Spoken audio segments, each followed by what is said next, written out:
Hello, chat. We are Hello. here. Hello. And QWERTY is currently taking care of something real quick. But they will be back. Hella cheap butter.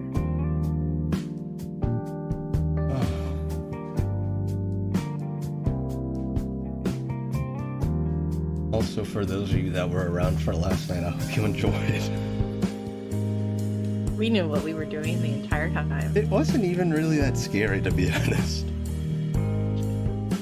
I liked it. I thought it was definitely scarier than like Phasmophobia. Yeah, that's true. That is true. I guess it just didn't hit the same as Labyrinthine did. Yeah, Labyrinthine definitely. I feel like Labyrinthine had like better scene setting where you were more scared walking through it.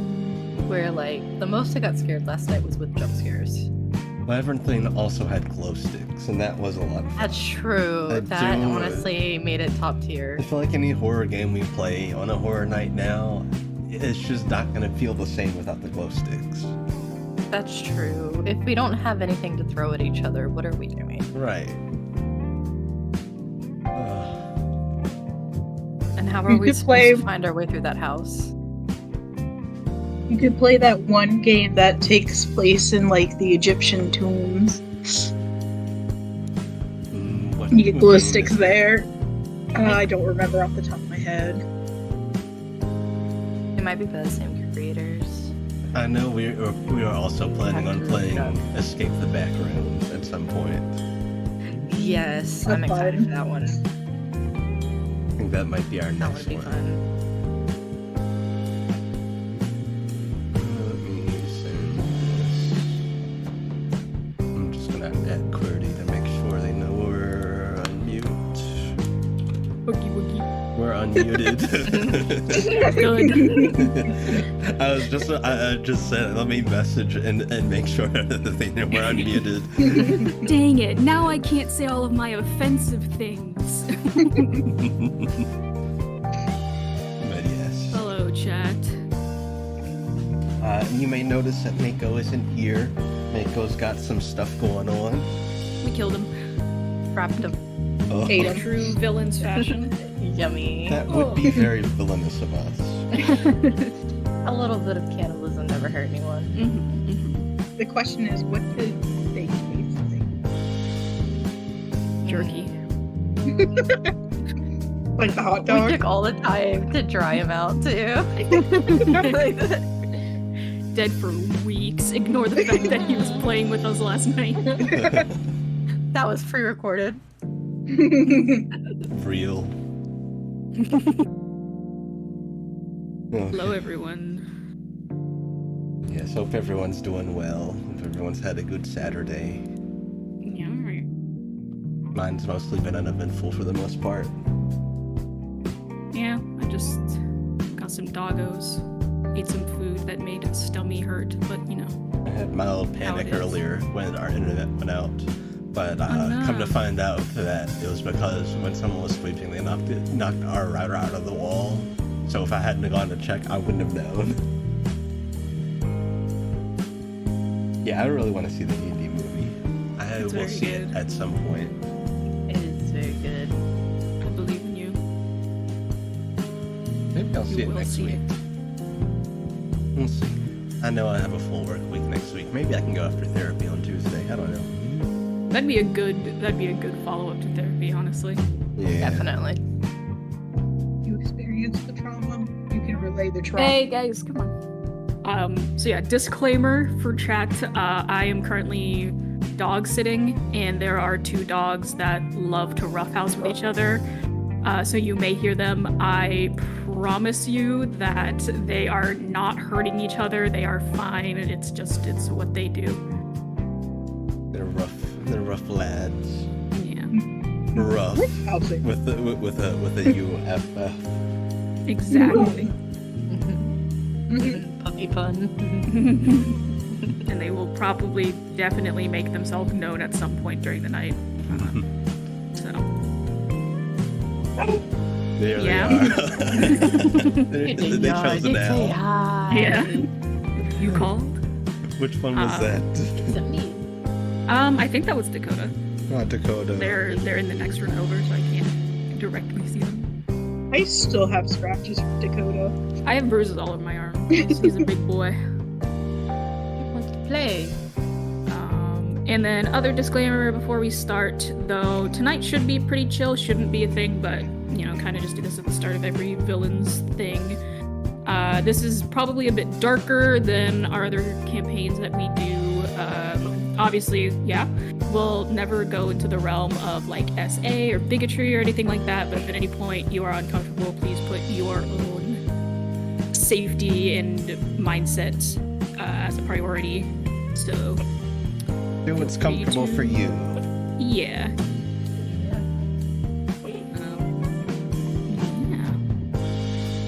What are you barking at? Me. I'm your walls. Oh no! Shade, no. Will there be tax fraud?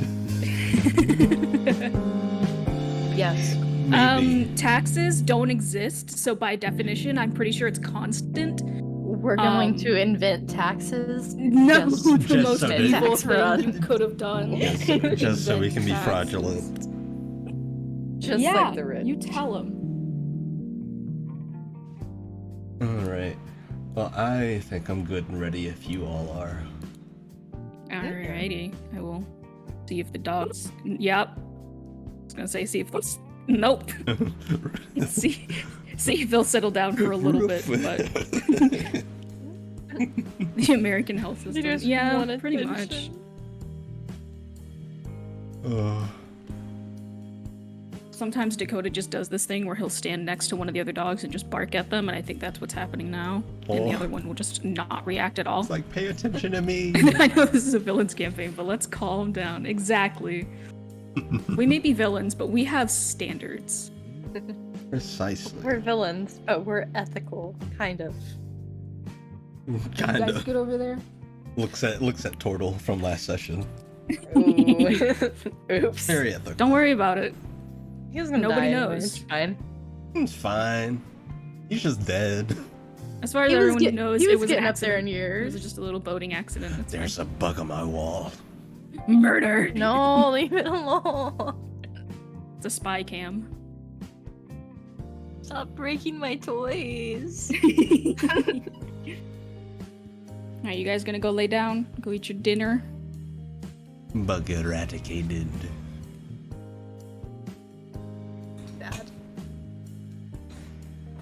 It was like 3. I think I was going to bed last night, and I saw something moving up my wall, and I was like, huh? I was like, wait, that's not right. And I look over, and there's an earwig crawling up my wall, and I was like, yeah, no, buddy, you die. Should I show chat the disgusting hot dog? No. All I have to do is upload it to Albert. Don't. No. Ugh. I was jump scared. Okay. Yes, I'm good and ready. Alrighty. I don't need this one. Me. Doggos, I think, have gone to sit down / figure out what they're doing for food. I fed them, but they can never decide which bowl to eat out of. So. Aw. Okay. You got it. So true. Yeah. We're good. So, you see Madame Orios, the deity of history and law, sitting in her endless library that makes up her specific dimension, plane of existence, whatever you want to call it. She closes the book she had been reading from last time and takes a bit of a moment to breathe and collect and sigh and reaches over for the next volume and cracks it open and begins reading. Interesting happenstance towards our party last time, no? Seems as though they called danger to the side for fun. Anyway, the session begins with our group walking into Filgreed's house, the woman not present, and they begin planning the next steps of their journey, mostly agreeing to steal a boat and making their way to the Static Flats, then to the Bowback Mountains where so-called V lives. After being served breakfast by Filgreed's lesser half, the party took off, beginning a mostly pleasant journey through the back half of the Bent Woods, through the greater space of the plum rice fields where they plucked some rice grains to eat later. Coming upon the edge of the monochromatic town of Algiroy, the party quickly filed through the main streets towards the Turtle Man watching over the humble docks. Politely waking the turtle, the party held a short discussion with him before agreeing to have him sail them over to the mainland, Nell splashing into the dockside a little bit and then promptly tossing him into the statically charged waters when they made it to the other side, immediately exploding him and killing him. Pleased with their exploits, the party headed south through the Static Flats, a craggy, current-charged landscape where electricity flows like veins over the dry, caked dirt.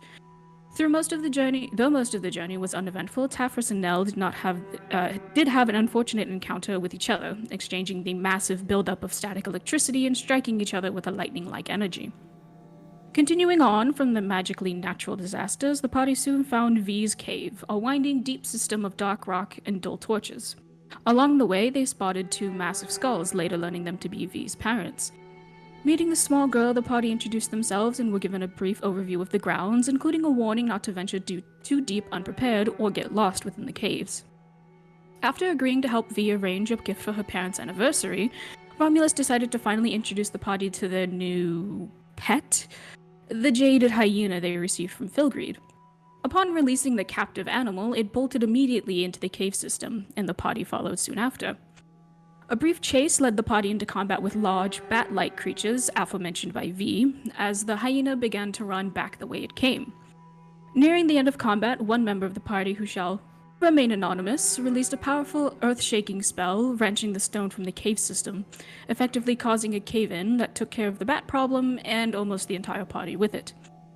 With the thrill of life-threatening events settled, V introduced her parents to the party and asked them to fix the cave for them, which the 2 skeletons promptly began doing. Now, we begin today's chapter with the various members of the party recuperating, some even taking a well-needed long rest. That pretty much recaps most of what happened last time. Yeah. Yeah, some fun, totally not dying or anything. Yeah, we're fine. Just a little Nobody cave died and oopsies. everybody fine. Yeah.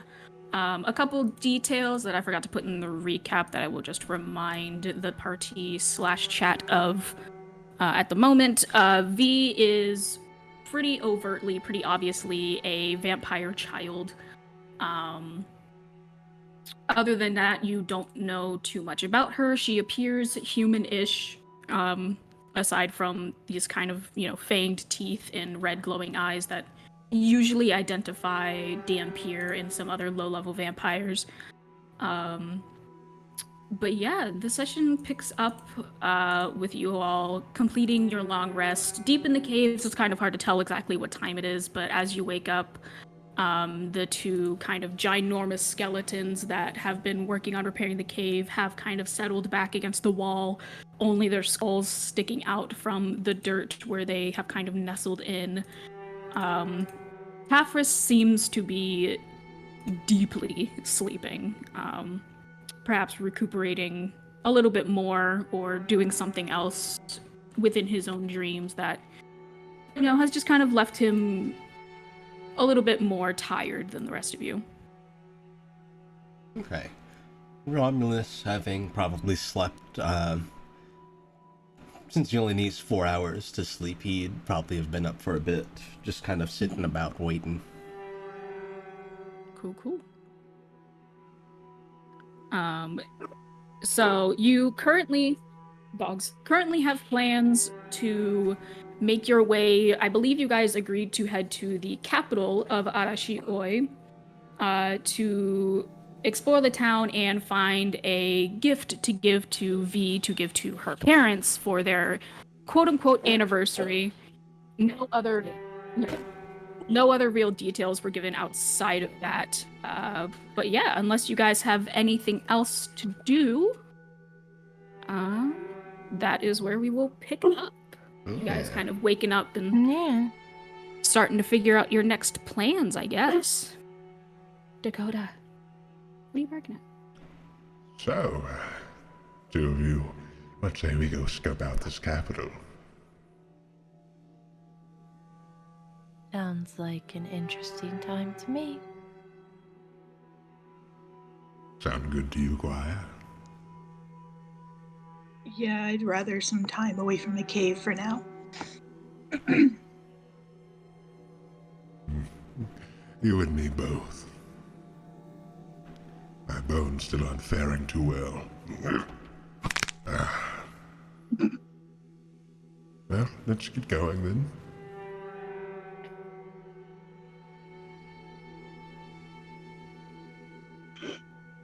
Yeah, Okay. he'll begin leading the way out. All right. So, in this kind of large space, you see that V is kind of curled up against the wall, sleeping as well. Again, it's kind of hard to tell what time it is, so maybe it's just natural time for her to sleep, or maybe she got bored. Not really sure. But you begin to make your way towards the kind of westward tunnel where you entered from. Hello, Mako. Mako's typing. I'm scared. And well, before I say anything, I'm waiting to see if it's anything importante. That's all.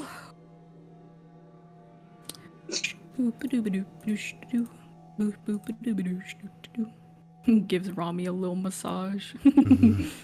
He needs it. Honestly. Okay, sounds good.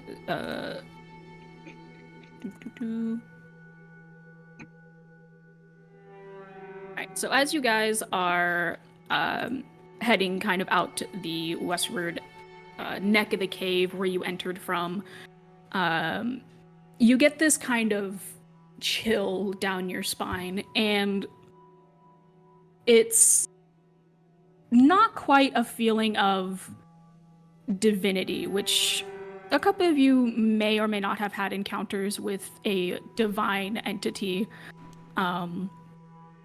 And for those who have, it's not quite that powerful, but it's powerful enough that it rattles you. And you see kind of walking in the opposite way, entering the cave as you guys are about to leave. About 200 feet away from you is this about 6 foot tall figure. It's a little hard to make out in the kind of dim light of the cave combined with the distance from you. Guire, you're a little familiar with this kind of feeling, just this overwhelming dense power that kind of makes the hair on your neck stand up and instinctually makes your muscles a little tight and gets you a little bit on edge.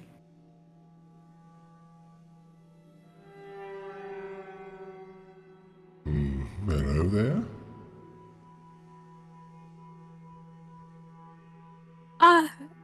Hello. I see we indeed have visitors. I was wondering what all the commotion was. Who are you?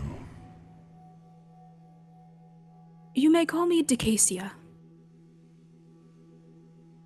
Right. And if people would like to, they can roll a history check. Sure. Historical Guire, you moment. have advantage on this check. Cool, because I rolled a 1. Great, I rolled a 4. 12. Nice. Yeah. Yeah, I'm the one who should know this person. I also I rolled can't. a 4. Oh, That's a 9. okay. Guire, you recognize that you should know this name, but between the excitement of the previous day and not being able to fully see the figure, you can't quite put 2 and 2 together. Romulus, you think maybe you've heard rumors about someone named this, but no specific stories or information is coming to mind. And as you guys are kind of thinking about it, she does begin approaching you and coming into view in the dim limelight as she gets about, 100 feet. She's walking at a steady pace, not rushing, but not like approaching with any sort of apprehension or hesitation. This woman, is about 6 feet tall. She is wearing this very ostentatious dress. It's peacock themed, but almost looks like she just took a peacock and put the different parts around her. There's like the fanned feathers of the tail around her back, almost like a very large crown. She has this deep pale but reddish brown skin and these wooden like antler horns that would help identify her as a jovial orc, which is a subspecies of orc, specifically one born in the summer. And she has kind of this deep orangish red hair that's pulled to the side, covering one face. And as she, continues to kind of approach closer, there's this air of regality and nobility to her, and you can see excitement from the dogs. You can see that a portion of her like scalp, where the other kind of half of her hair would be, is missing, and there's exposed skull where you can see one of the antlers is broken off, and you can see where it grows out of that skeleton structure. There is a large either tear or gash, it's kind of hard to tell, rip in her face that extends out from one side of the mouth, and it looks like it's not healed, but it's also like not festering or bleeding. It's just kind of present. The dress itself is multi-layered with black and dark blue colors, and kind of almost wedged into that spot where the remaining skin meets the exposed skull is almost like a hairpiece that resembles the plumage on top of a peacock's head. I have unfinished artwork that I will show. Don't worry about it. But as she comes closer into view, and she has this hand-shaped adornment around her neck that seems to be clutching tightly, not to a point that obviously she is disturbed by it, but enough to kind of leave an indentation, and you can kind of see the edge of formation of bruises. And as she walks up to you guys, she doesn't go to greet at all. She makes no kind of formal bow or extend a hand out for a handshake or anything like that. She kind of is just stopped in front of you all and looking between all of you. So, you know this place? Why yes, I'm the one who left V here. Ah.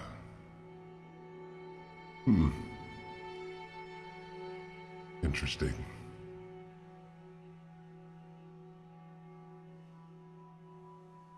Well, I'm sure we'll be back soon. Do you need anything of us? Well, may I ask your business here in the first place? Romulus will look to Nell and inquire. Just stopping by for the moment. Wanted to get out of the house and see the world, so thought this would be was told this would be a good place to stay for a night. I see. And I hope and ask you bear no ill will towards V herself? No, Of we course wouldn't not. think of it. No. And the commotion last night in the caves. May I inquire as to what happened there? We were solving a problem. I see. Vague as your answers were, I will let them pass. Where are you off to next? The capital. I see. Well, quite a coincidental turn of events. How so? I need a favor, but I'm far too busy to go there myself, and I would ask V, but I'm afraid she would attract too much attention on her own. And we wouldn't? No, a group of random individuals going to the most populated city is pretty expected. A child wandering on her own isn't. Yes, but a king wandering around wouldn't draw any attention. No. many diplomats and political people and people of high power, including myself, come to Arashiyoi for very different reasons, and simple exploration and curiosity would not be a unique one. He kind of quirks his eyebrow. All right, what do you want? I have a follower, zealot, I guess you could call him. He's new to the family and wanted to impress me, I suppose, or something along those lines, and he's gotten himself trapped in the capital, got into a bit of trouble. If you can find him and bring him back here, dead or alive, I could care less. It would be appreciated, and if you agree to do so, I could make your journey much shorter and much safer than if you were to go on foot.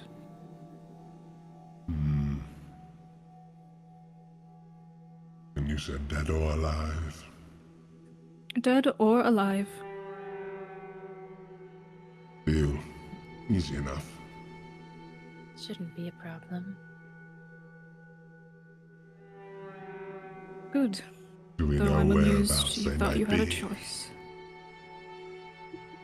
Oh, last I heard from him, he was in the Tengoku district, the noblish areas for layman's terms. Name, description. Small, mouse-like face, small eyes, pretty pink nose. He's maybe 3 feet tall, quite small, and you'll definitely know him by his attitude. He's a bit of a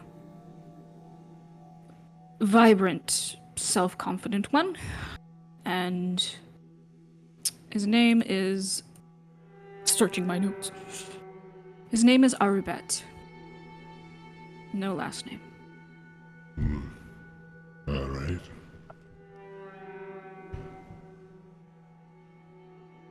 Well, sounds like a plan to me. Good. Now, turn back, return to the main chamber. It'll be easier to get you there from there. You'll do so. He just kind of eyes the other two of you if you also follow along. Yeah. Yeah. No. Alrighty. So she, while still following behind you guys, leads you / travels with you back to the main corridor where Tafris, V, and the two parents are. And as you guys kind of, disperse into the main chamber, you see she waves her hand, and the two large skeleton figures pull themselves out of the dirt again and kind of almost looks like they're like phasing or even swimming through the dirt. They kind of come closer to her, and they lean down, and she whispers something to where the ears would be on these large creatures. And there's a pretty patternous, familiar sound of rattling bones as the two skulls kind of nod, and she steps out of the way, and one of them, the one on the right, who at this point you would probably know is Pa. It's a little hard to tell the two apart, but Pa tends to be on the right side and Ma tends to be on the left side. And he kind of comes up to you guys and pulls so that his entire rib cage is out from the dirt, and starts heading towards you guys as like a collective group. So are you guys doing anything, or are you just letting him come to you?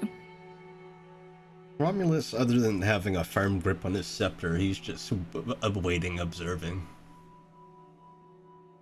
Yeah, Okay. I was just watching. You're kind of in the same boat here. All right.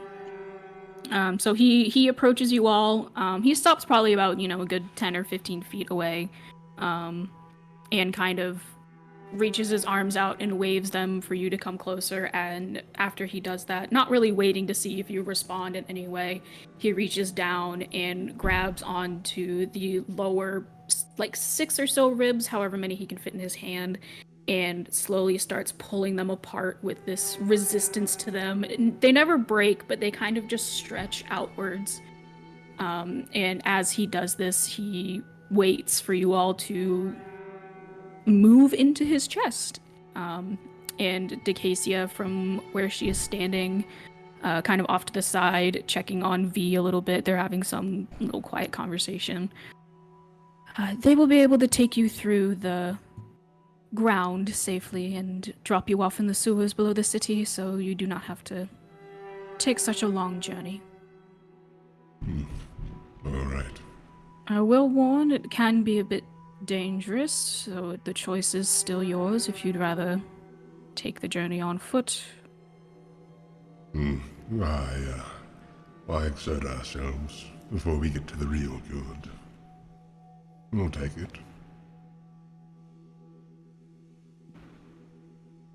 All right. Well, whenever you are all good and ready, just knock on his ribs and he will take you there. Romulus will do so. All right. The ribs close back into their original position, and now that you're inside of them, you can see that there's this very thin, almost perfectly transparent, shimmering field that surrounds the rib cage that keeps all of the dirt out as it moves around. And almost like a mole type movement, he sinks down underground, and despite being surrounded by dirt and clay and mud and rock at times, he is basically crawling through the dirt as if it was completely clear all the way through at a very quick speed, a very intense speed that could make the lesser folk nauseous, but for you guys is just a little bit uncomfortable. Excuse me.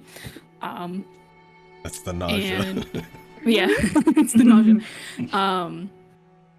Yeah, and so you have about a 10-hour ride ahead of you if you would like to do anything in the meantime.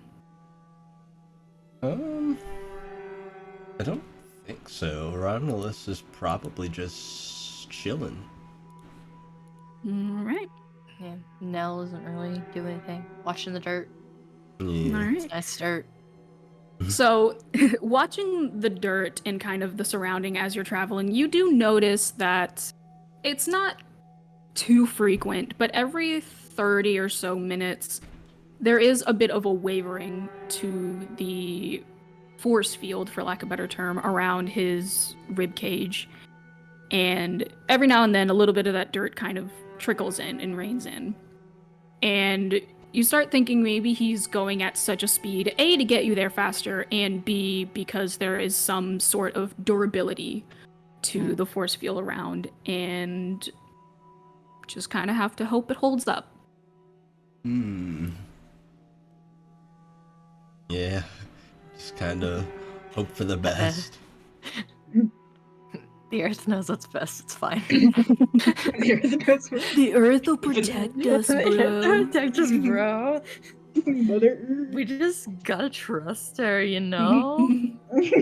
Mother Earth provides to all, man. Yeah. You sound like the van in Cars. GMOC. All Earth is organic Earth. We love carbon. And kind of not nearly as threatening as the wavering of the force field, you also do notice something that you could consider beautiful, and that is the way that the purple and bluish hued lightning that surges all throughout this land travels between roots and metal veins and clay deposits where it kind of hits against things, and whether it's insulated or conductive, it'll move and warp around that, but has this kind of constant current to it. Doesn't seem to be interfering with the force field at all, but is just kind of something to watch while you guys are on this travel. It's like we're in a lava lamp. Yeah, a little bit. It kind of feels Like the like you're in a little moving balls. lava lamp. Yeah. You touch Yeah. it and it goes to one point. Squire does not touch the walls, trust me. It's those little plasma balls, yeah. Yeah. And about 6 hours, a little over halfway through your trip, there is a moment where a large chunk of that force field blips out for a second. You can hear almost like a rattling groan come from Paw as the pressure from being underground pushes on the ribs and it closes in just a little bit. And eventually the hole seals back up and the ribs expand back out to their kind of natural resting place. A little bit more intense of a moment than you've had up to this point. And over the next couple of hours, those get a little bit more and more intense.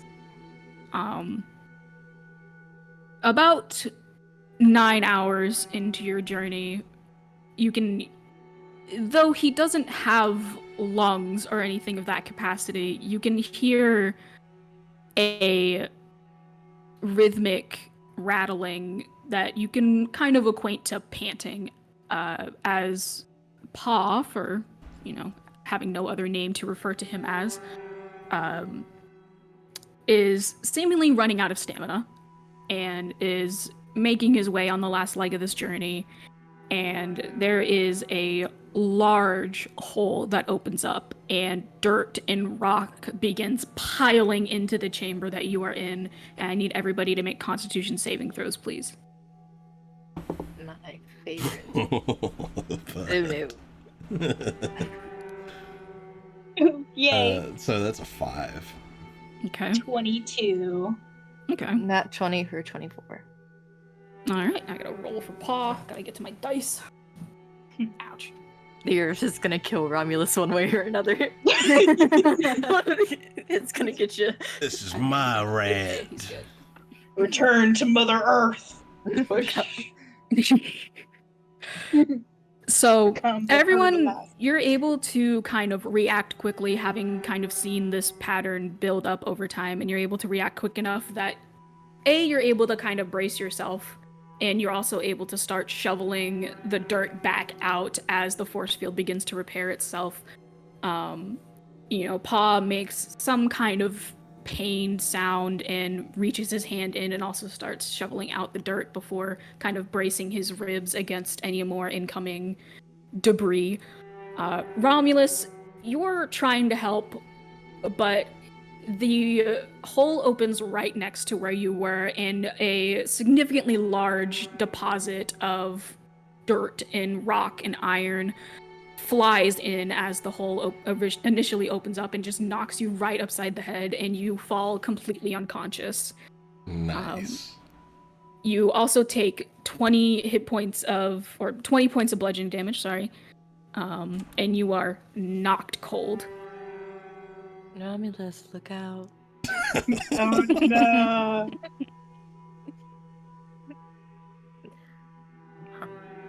I already saved his life once. I'm not gonna do it again.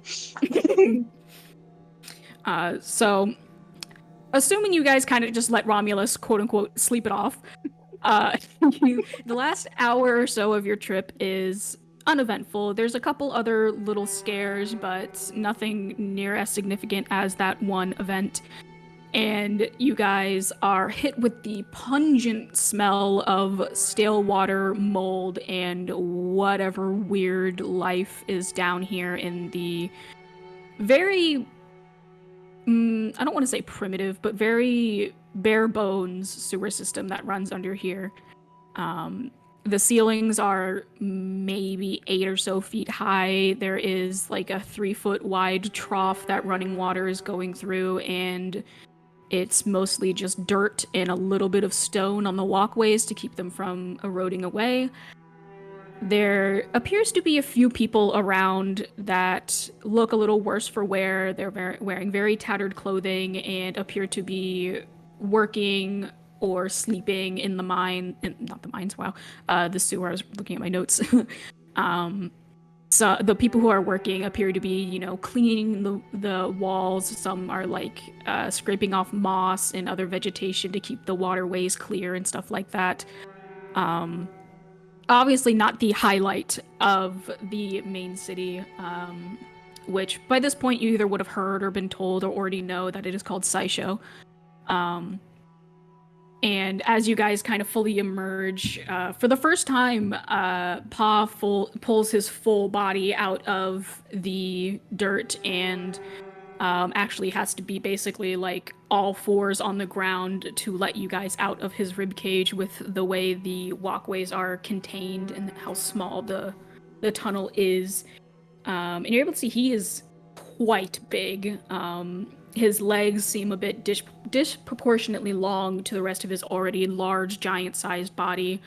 And with just kind of a curt nod, he kind of curls up against the wall and seemingly falls asleep. He kind of just falls limp and lax for a moment there, maybe catching his breath or whatever else. But yeah, you guys are now in the sewers below the city. What would you like to do? Does anyone want to wake me up?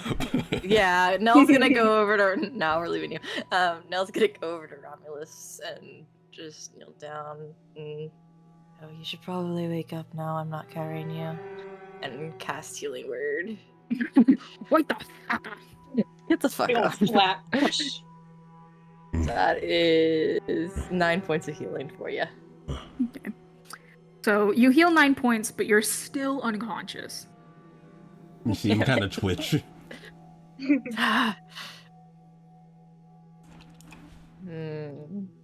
him for 9 more points. Yeah, I will try to. If you would like to shake make him. if you would like to make a medicine check, you can. Okay. What dice? This one's been good to me. That's another nat 20 for 25. Bro's fucking dead. No, I'm kidding. He's been dead for a while. Kind of looking him over and seeing that with your healing, the large wound on the side of his head is no longer bleeding and seems to have begun the healing process. But considering it's a head wound and he has not woken up, you can assume there's some kind of cranial trauma that has left something like a concussion or something like that. And you would need either a lesser restoration type deal or he has to sleep it off or wake up on his own for anything else to happen. He probably will not wake up from simply being healed with, restorative magic. Okie dokie. Let me see. That's a corpse. I don't need that. I'm not a corpse. Unless. Now's the time to take the old man out. I've got good news and bad news about the healing spells I have. Good news, you're healed. Bad news, you're dead. Oh. What? Don't worry about it. Yeah, just kill him and slap him with a revivify. That would work too. Nah, you kill him and slap him with an animate dead. Yes, a zombie. Yes. Good news, you don't have a concussion anymore. Bad news, you fucking died. But you're back. Yay. I guess. I look to Guire. I guess we have to wait. I'm in no rush. All right. Nell just probably go a little closer to Pa and just sit. Okay. He doesn't seem to have any reaction to you getting near him. Yeah, and just All right. kind of watch the surroundings, see what's going on, make sure Romulus doesn't die. Doggos. Chillax. Yeah. Pet the doggos. Yeah, pet the doggos that come running through the sewer. Ah, yes, the Yes. sewer dogs. Ah, the dog. poop No. dogs. No, they're back. The swamp So yeah, dogs. kind of just watching. Romulus, go ahead and roll me a d10, please. There, that one. Now he's dead. 10. Okay, so Get struck by lightning. sitting around and waiting for Romulus, checking out every now and then to make sure he's actually still alive and breathing, and didn't just, kick it while you were relaxing. You're able to watch the people working in the sewers, and there's like a change of shift and everything. Again, being underground, it's kind of hard to tell how long is passing, but it feels like quite a while. And it is roughly 10 hours before Romulus wakes up. Romulus, you are back to full HP because you basically got a long rest. Almost out. Your head is killing you, but otherwise you're fine. Paw did wake up and leave at a certain point, kind of the same way he got here, just kind of dipped into the floor and was gone. Question. Yeah. Will we consider this a full day No. at this No. point? No? Okay. Just making sure. So yeah, Romulus, he wakes up. He just kind of rubs his head and sweeps some of the dirt off from under his crown and presentations himself. I guess head trauma's an everyday thing with you all. Thanks for Maybe sticking it's a you around. problem. Maybe. So we here? Where are we exactly? The sewers. Oh, then we're here, yeah. Well, up we go. Sure I can find something to kill the pain. My cranium. My cranium. I'm sure you can walk it off. Bro, chillax. It's okay. It's okay. Sorry, I'm talking to the dogs. No, it's not. Yeah, he'll get to his feet. Okay, so are you guys just going to look for an exit, or are you... Yeah, guys? Okay, are you guys going to look for an... They wait until I start talking. Are you going to look for an exit, or are you going to ask around, or are you just gonna make your own exit? I'm sure Nella's probably looked around while Romulus was out. Okay, go ahead I would and say make... Guires probably did the same thing, was kind of Okay. surveying, not going too far, but Yeah, go ahead and both of you make investigation checks. We be investigating. Also, I don't know if it was intentional or not, but the music stopped. Oh, music is still playing on my end. It's playing on mine. I Let got me the got it. 9. Let me I refresh got a Albert. 5. Yay! Killing it. We're so smart! Okay. So- We got distracted by dirt. I just had to refresh Albert. Yeah, you're good. So, luckily, we use the I forget the name of the homebrew rule, but the rule where if you spend enough time, you get an automatic success, so it's fine. But this is basically, how long did it take you and everything, but it doesn't really matter. So you get a little lost while you're looking, and you waste a little bit of time, but you're waiting for Romulus to wake up anyway. You do, in your exploration, bump into a couple of the locals who kind of ask, "What are you doing? Why are you down here? And why do you look lost?" Obviously you're free to divulge as much information as you do or don't, but they seem nice enough either way, and lead you, show you a couple of the different exits, and give you a general lay of the city. I don't have a map because I'm me, and I don't like making maps. Fair and valid.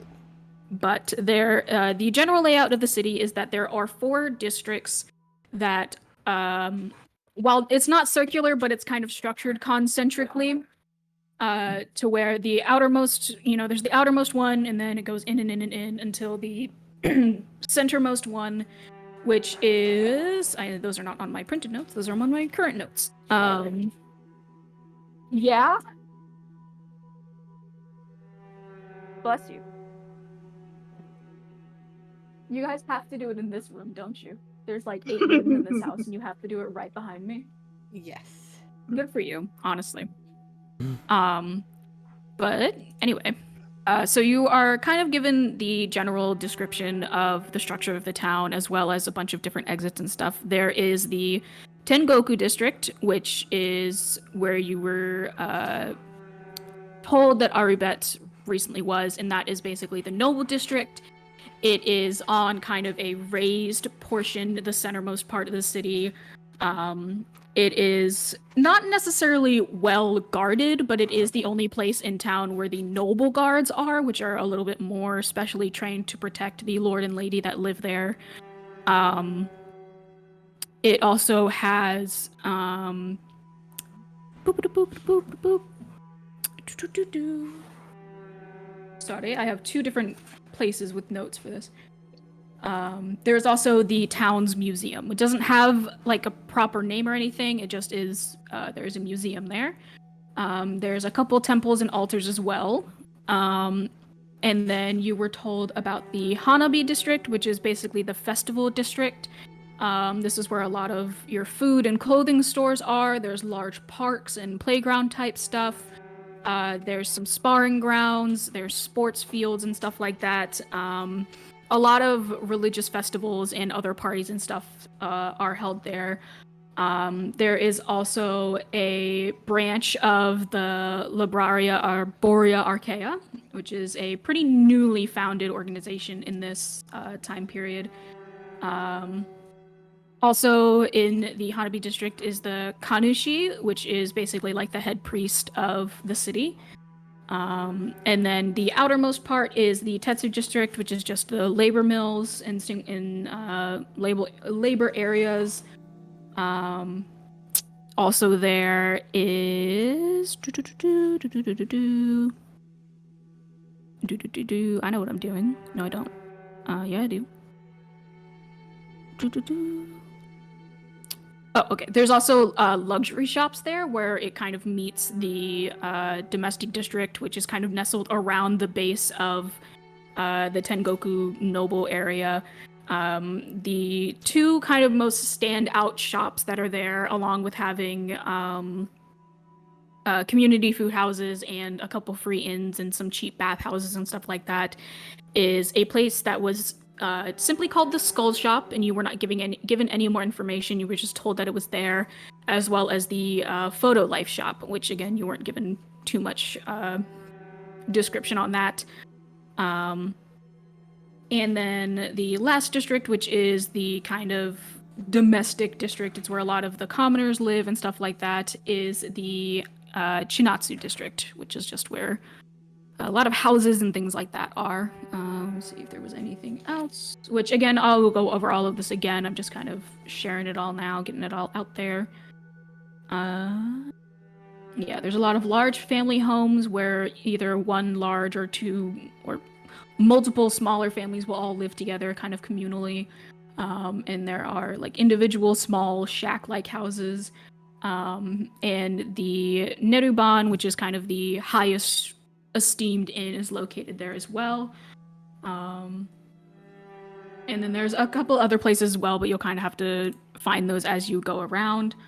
But yeah, so that's the general place you were told.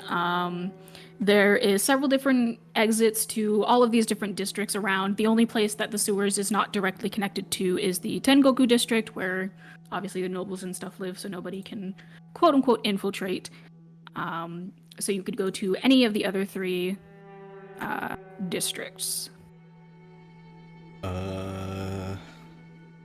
So wait, which district was one that would typically have shops? So shops are found in the Tetsu, which is like the labor district. They have a lot of like your normal type shops, as well as a couple luxury shops. Like they have your general stores, metallurgy shops, weapons, armor, possibly. And then the Hanabi district, which is the festival district, has like, your toy shops and your clothing shops and stuff like that.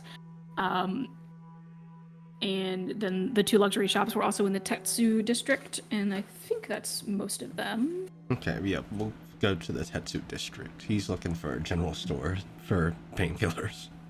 Okay. Alrighty. Is everybody heading the same place? So you guys welcome to split up if you would like. Alrighty. We could also try and find a gift for V. Yeah. Yeah, there is a lot of Tag team different places and locations to get different gifts at here, definitely. Yeah. So, just to do a quick little thing. So, if we assume large circle, oh my god, I forgot that that's how the circle tool works. Never mind, we're not using the circle tool. So, we assume like this large space is the city. The Tengoku district basically takes up the. Am I gonna do this right? No, I did not do it right. Anyway, ignore that. So the Tetsu district, the labor district, is basically like this outermost ring out here, and then the noble district is like here-ish, and it's kind of on a raised hill, and then we're not going to use this as the visual the whole time. This is just to kind of get a general layout, but These are the vibes. and then kind of nestled around here is the Chinatsu district, which is, you know, kind of just civilians, housing, things like that. And then over here-ish is the Hanabi, and then this is, all of this outermost is labors. Most of the city is labor mill and such like that, but farms, you know, lumber, stuff like that. But yeah. So it's a pretty tight-packed city. Get this back up. Yeah. Will I make a map? Maybe someday. I'm gonna change music. Hopefully it's not insanely loud. Hee-hoo-ha. We'll find out. Indeed. Alright, so you guys go to the Tetsu district, and getting a first glance, you're pretty far on the outskirts of the city. There's, you know, dirt paths that are kind of circular and concentric on each other that go through all these different fields. You know, there's rice fields, there's corn fields, and a couple other things. You can see these large, almost pond-like structures that are meant to farm fish and things like that, that people are currently working at. You can see, obviously, a large set of lumber mills and things like that. There seems to be a quarry set up of some kind, or at least the collections from a quarry, very large piles of stone and clay and things. And from where you are, you can kind of see in the distance a raised wall that protects the Chinatsu and the Hanabi districts. And then kind of peeking out from above that wall, you see very tall, tiered, obviously it's Fantasyland, so it's not Japan, but Japanese-style castles that kind of indicate the Tengoku district, even from this far away. It doesn't seem huge in, like, area, but it has some very tall buildings and seems to be also walled in on its own little, kind of secluded area. I don't have any visuals because I couldn't find any that I could assure were copyright-free, so, but, yeah. So being on the outskirts of town, you can see that, you know, about a mile or two in, not quite going into the walls, still on the outer side, is buildings, houses, and the, you know, general stores and stuff like that that are just, there's a decent crowd of people, a couple hundred people kind of on this outermost section with you guys kind of just wandering about, most of them working on the fields and stuff like that, but a couple manning the shops and others kind of walking around. And now that you're out of the sewers, you can see that it is roughly 10 a.m. And it seems like people are out and about. It's a little chilly out. You know, the morning has just come to its end and the sun is finally rising up, so it will heat up as the day goes. But it's a little chilly, but it's a nice day. Nice. Yeah, I guess making our way towards that general store, seeing if we can find it. All right. So, getting up closer to the wall, it's pretty easy, and then also if you ask for directions and stuff like that, it's even easier. But it's pretty simple. You get up to basically a line of almost like strip mall style, a line of different shops that all kind of have the same different assortment of inventory. And it's just a matter of picking the one you like the best, whether it be random or maybe you like that shopkeeper more or whatever. But it's a lot of the same kind of stuff. And this is pretty normal in this current era. It's called the Markethesian era because markets and, large commerce is relatively new. It's a mix of bartering, but also actual coin exchange. Though with the war era and everything, coin exchange kind of got all fucked up. So it's more so just a little bit of bartering, a little bit of smooth talking, and a small amount of charic swapping, basically. So it's pretty common to see this kind of just a bundle of stores all selling the same thing and just hoping that they get lucky and get a little bit of money that day. Or maybe someone gives them food in exchange for whatever they have and things like that. So yeah, so you're easily able to find this kind of roofed general store in the middle. It seems to be manned by a kobold who kind of has a low set counter to accommodate for his short height. And he seems to be like checking through his stock as you approach and like, oh, hey, you need something? Painkillers. All right. Are you looking for magical, medicinal, herbal? Whatever's the most effective. Okay. And he kind of turns around and you see him kind of go through this sack and you hear the clacking of metal. And there's he pulls out all sorts of different bottles, kind of looks at one and chucks it behind him. He's like, nah, not that one. There we go. And he pulls out this small vial with a little cork in it. It's wax sealed, has a little ribbon tied around it with its name on there. And it's simply the tag just reads pain pills. And he puts them on the counter in front of him. All right, 2 cherics for the whole vial. You take 1 a day. You'll be good. All right. Don't buy them. All right. You have about 25 pain pills. And they're just like these small... They almost look a little bit like dog food. They're like these small... God. Spherical brown things. Yummy. Do you open it at all, or are you gonna wait? Okay, so opening it smells very earthy. It smells like this is definitely some kind of organic, natural, herbal remedy, or maybe not herb specifically, but definitely from the earth rather than magical or, pharmaceutical. But yeah. Do you go ahead and take one, or are you going to just... All right. It is interesting because it doesn't come with instructions, so you kind of just swallow it. Don't know if you're supposed to chew it or not, but it definitely squishes a little bit against the back of your tongue as you swallow it. It's definitely soft, and you can tell as you held it in your hand as well that it was a little bit moist, a little damp. And very quickly, actually, the kind of thrumming pain of a passing concussion begins to dull. It doesn't go away completely, but it's enough that you can ignore it if you're not thinking about it. Much better. All right, now that I can think straight, maybe we can find a tavern, figure out our next course of action. I think it's just between shopping and the rich people place. Suppose so.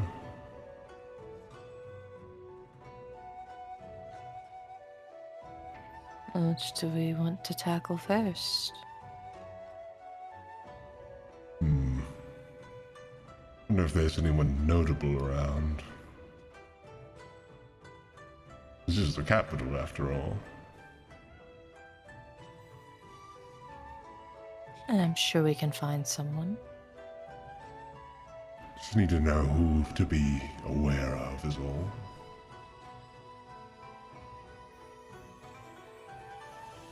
How about we have a little walk around? Couldn't hurt. Yeah, I guess we shall. Alrighty. And keep an eye Where? Yeah. So you're keeping an eye out.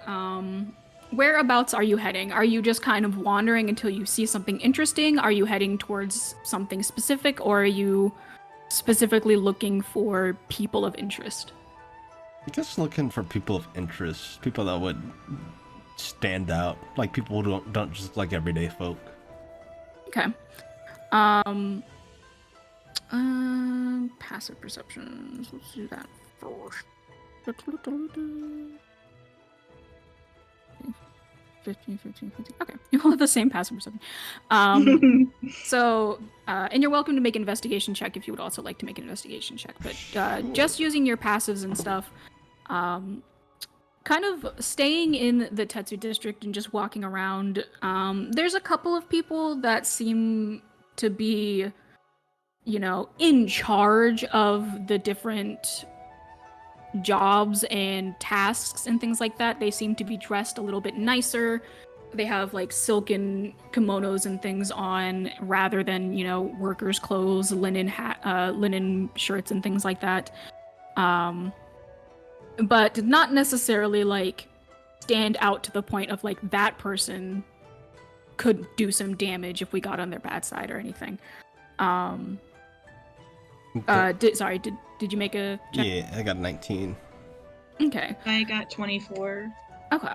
So, again, kind of just roaming around, not heading anywhere in particular. You do see every now and then, similar to the Tengu Aircoker that you met in the very first town that I totally remember the name of.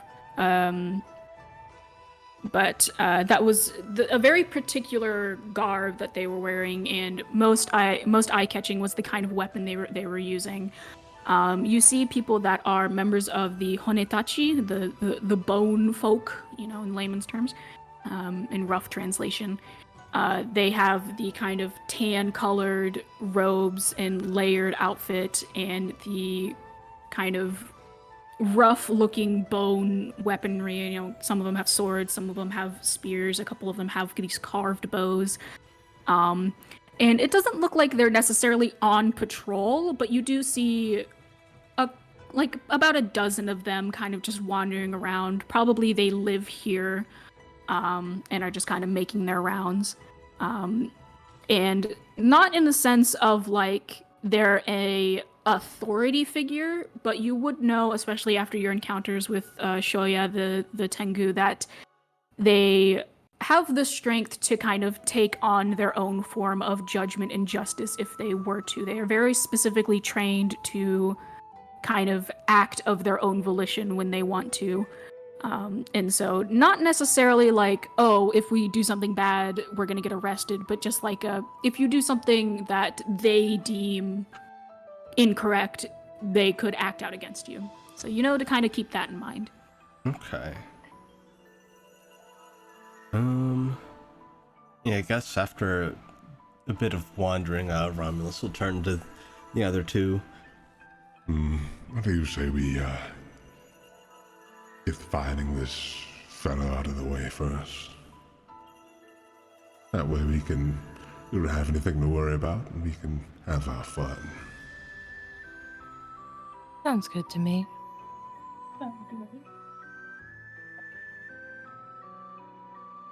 Yeah, I guess we're gonna start looking. We'll follow any directions and descriptions we are given.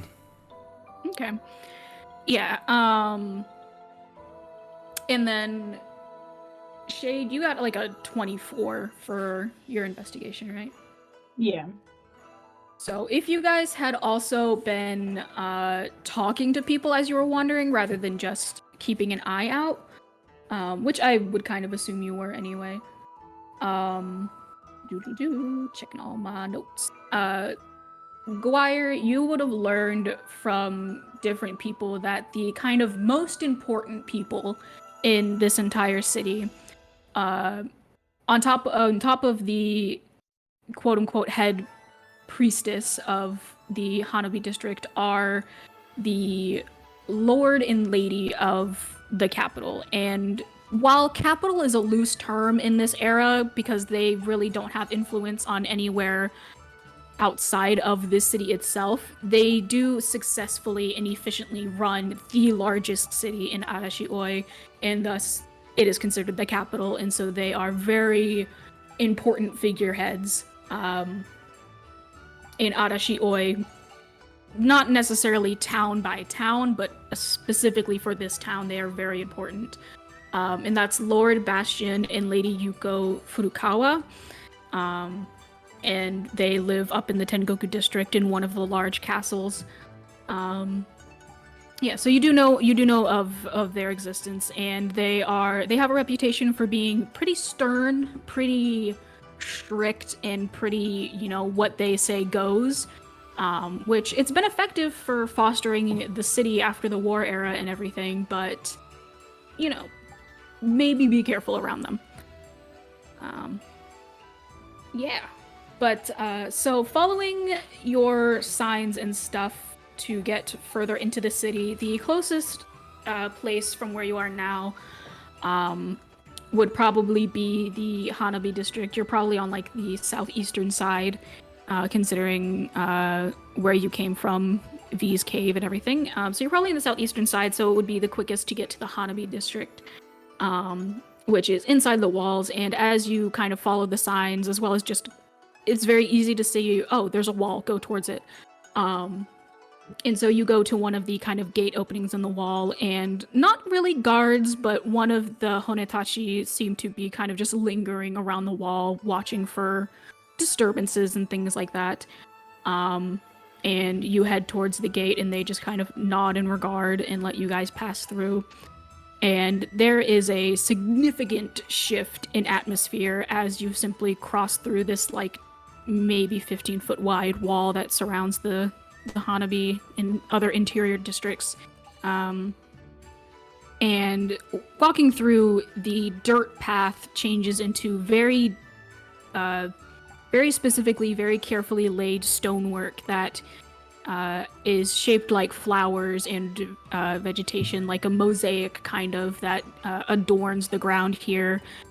The rather than any sort of grass on the floor, in pots and raised beds and things like that, are extremely large different trees. Some of them are the bluish green trees that you saw in the bent woods back on the Tepid Crest Island, and some of them are kind of more normal looking trees. There's very lush bushes filled with all sorts of different flowers and grasses, and kind of almost more eye-catching than the beautiful vegetation here are the large number of basically stalls. They're like large stalls rather than shops, but they're kind of put up everywhere. And there's games and toy shops and all sorts of other things going on in this district. There is one actual proper building, and it is labeled as the Harkin Hall Library, which you assume is the librarian's building that's set up here. And is there anything else going on? That's not here. That's not here. And then on top of seeing very large, not really any one particular sport, but sport fields and show fields where people could do things like archery, football/soccer, handball, and different games like that, as well as show off different martial arts and fighting styles and things like that. And kind of in the center of the Hanabi district, which is easy to see outside of the large plants because it's a very open space. There's almost no proper roofing or cover aside from, the fabric roofs on the different stalls and stuff. Is the Yuki Theater, which is not a proper theater. It's just a raised kind of wooden platform that is incredibly large. You think about like cafeteria sized almost. It's a very large setup. And even just entering in from where you are, you can now see the beginnings of the Chinatsu district, which are just these large, 2 to 3 story tall houses made out of wood and paper with these like layered clay roofs and stuff. And then further beyond that, you can see kind of almost looming and prostrating itself very beautifully is the Tengoku district, which is very much an eye-catching piece of this city as you go through. But yeah, you are now in the Hanabi district. There is a lot more people here, a lot more people kind of wearing the fancier clothes, not fancy in the sense of like, about to go to a party, but definitely people who are comfortable and they're not necessarily working themselves to the bone every day or are worried about, the risk to their life when they wake up in the morning and stuff like that. A lot more comfortable life here. And, there's families out with their children running around, playing at the stalls and things like that. But yeah, you've made it to the Hanabi district, and it is... You're free to do what you wish. Sorry, there's a fly and it's annoying me. Go away! So, Eat it. where were we told, were we given, like, whereabouts we were to find the guy we were looking for? So, Decasia told you that... Sorry, I have a burp. Oh, excuse me. Decasia told you that the last that she had heard, Arubet was in the Tengoku district. She didn't say how long ago that information was given to her.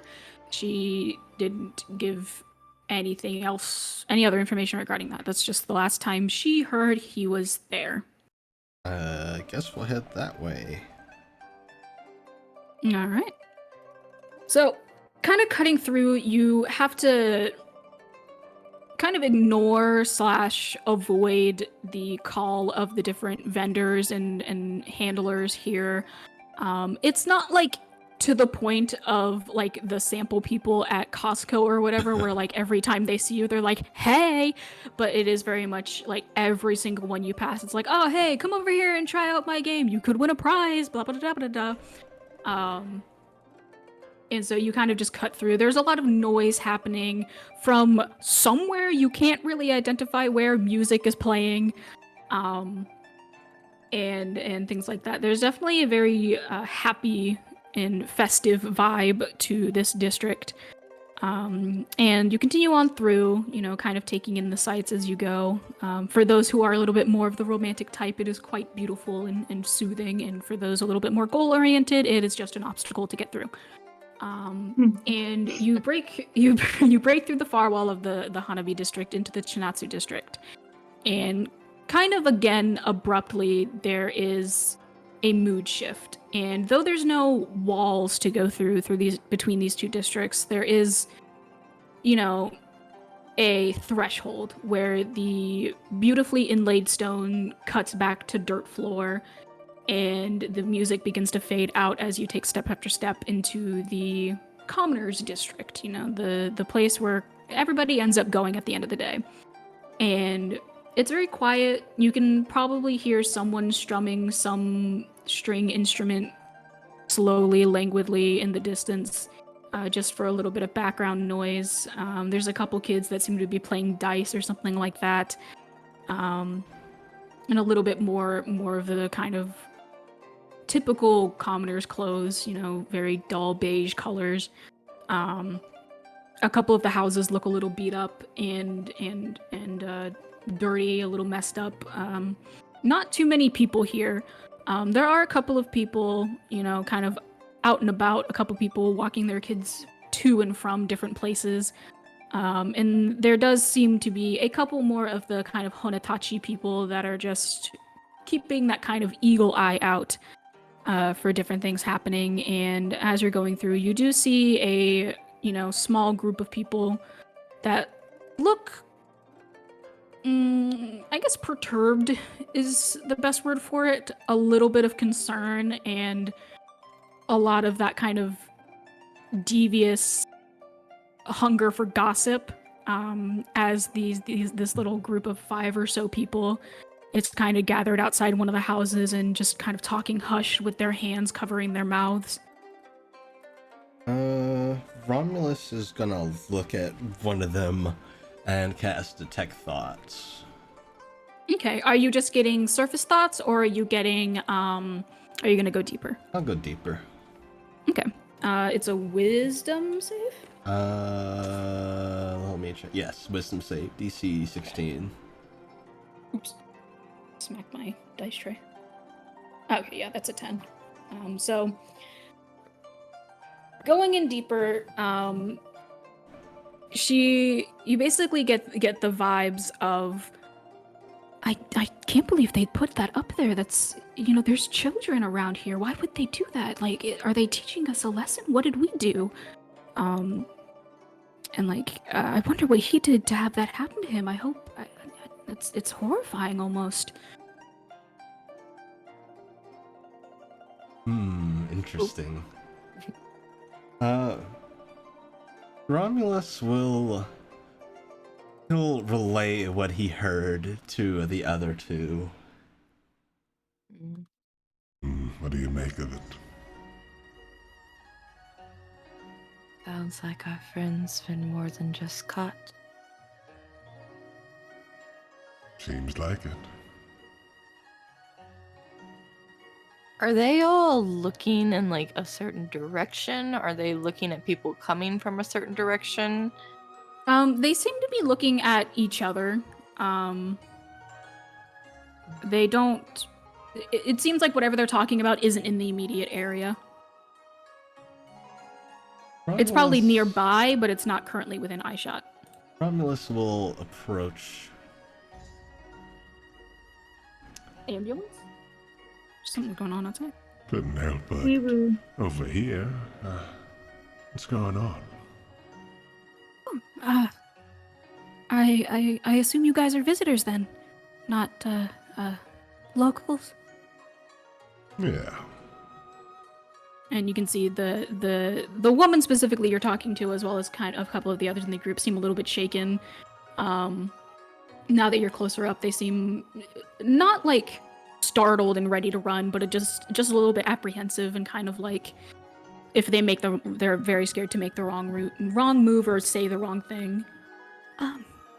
We don't have a lot of the specifics, and it's not really our business to say, but a rather grotesque sight has been posted up in the center of the Chinatsu district, and we're all just very curious as to why. We don't recognize who's on there, and we don't we haven't been given any word as to why. So I guess we're just a little... It feels disrespectful to speak of it. We can take you to it if you are curious, but Yeah, I quite a think bit some of us would curious. rather... Okay, I can walk you there. I think the rest of us would rather not have to interact with it. Yeah, he'll glance over his shoulder at Guire and Nell and begin to follow. Brought along. And you see she kind of turns around and talks to the rest of the group, and can see one of the people kind of puts a hand on her shoulder and kind of for a second like, are you sure that's a good idea? Like, what if it upsets the guards or something and you get in trouble? And she's kind of like, I don't know why it would. It'll be fine. You guys can just wait here. And there's like a moment of like a concerned look on the other people's face before they just kind of nod and step out of the way, and she begins walking you guys a little bit further into the heart of the Chinatsu district. And after about a 5 or so minute walk, you're able to see on about a 12-foot high pole. It's almost a crucifix, but it's not quite even. It's kind of sloppily put up. And obviously in this setting, crucifixes don't have any sort of specific connection to anything. It's just a mode of, execution. And up on it is a very small, probably like 2.5 foot tall, getting a look at him from where you are, Dacian, very mouse-like Dacian with very large ears, this very small snout with a bright pink nose at the end, this currently limp and kind of just swaying in the wind pink hairless tail is kind of dangling a couple of feet below his small feet. And you can see that he has been bound to this crucifix, not with ropes or anything like that to tie them up, but gouged into his stomach in almost a stair-like pattern are these bent iron bars that have been impaled on him and then bent and wrapped around the pole he is strung up on. He's about 8 feet off of the ground. There's a good amount of the pole that goes up above his head, kind of meant to accommodate people of different sizes. And his 2 arms are up above his head, hands overlapped with another one of those rods through, and then each foot has a rod through it on either side, and his head is lax and hanging, strung up like this. And you can see the woman who kind of led you here has her head bowed and off, kind of looking away off to the side, not wanting to look at it at all. Well, that's unfortunate. We found him. You were looking for this person? Perhaps. What did they do? I don't know. All I know is that the Royal Guard themselves put him up there. So something against the Lord and Lady, I suppose.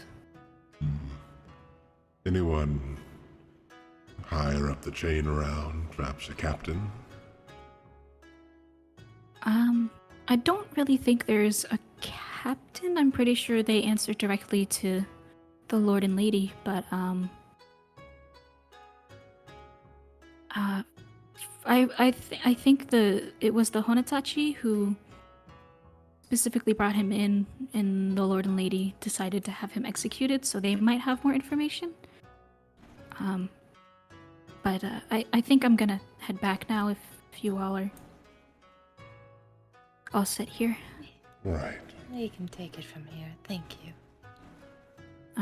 Sorry about your loss, if he was your friend. My condolences.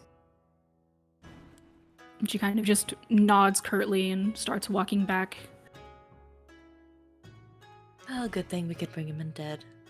Yeah. Now the problem is getting the corpse. I mean, getting the corpse is easy. It's if they'll allow us to leave with it. That's the thing. I don't think they will. I mean, he's already dead. He's already been a symbol. They have to bury him eventually. Probably also look and see if he can spot the nearest guard. Okay, go ahead and make a perception check. Out here asking for the manager. Excuse me. To speak with the manager. I think it is very immature to string up a person like this. Just saying. 22. There's a more effective way to do it. Let me show you. So It's scanning honestly around, bad business. scanning around, you don't see anybody who you don't see anybody. You don't see anybody who looks to be of high station.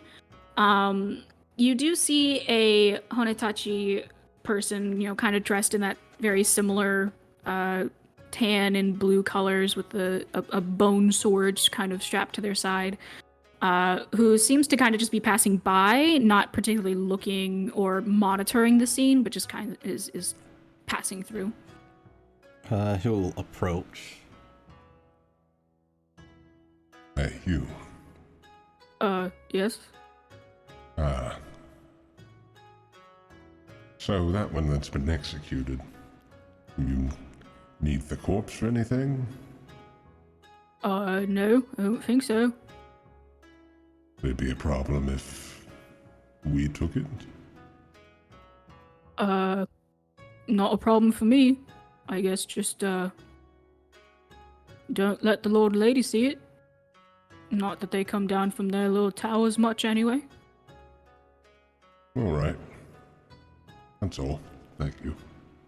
Mm-hmm. And kind of nods, gives a little tip of his little tri-crown hat, and moves on. You know, Romulus will make his way over to where this guy is. And Yeah. you say he's essentially nailed on here. Yeah. Yeah, The wherever- rods are like about 2 inches in diameter, so they're almost like flagpoles, to kind of give a little bit of a reference. So he doesn't really care how he gets it off. He's just gonna take out a knife and he's gonna start cutting around it and pulling this guy off any way he can, I guess. He doesn't really care how intact he is, just that we get him. He is 10 feet in the air. Ah. He's like suspended up high on this pole. It seems like he was probably put onto it and then it was raised up on the in the spot. I will cast Spider Climb, and then I'll scurry up. Yeah, go ahead and make me a perception check real quick. Throw down pieces, I'll catch them. You can see the whole town from here. Dirty 20. Okay. Everything the light So- touches is yours. So you are, with some just, pocket knife or with your claws or however you're doing it, you're kind of cutting around where the rods are. And because of the way that they're like specifically bent, you do basically have to rip a whole side of his torso off to remove him, unless you can find some way to unbend the rods.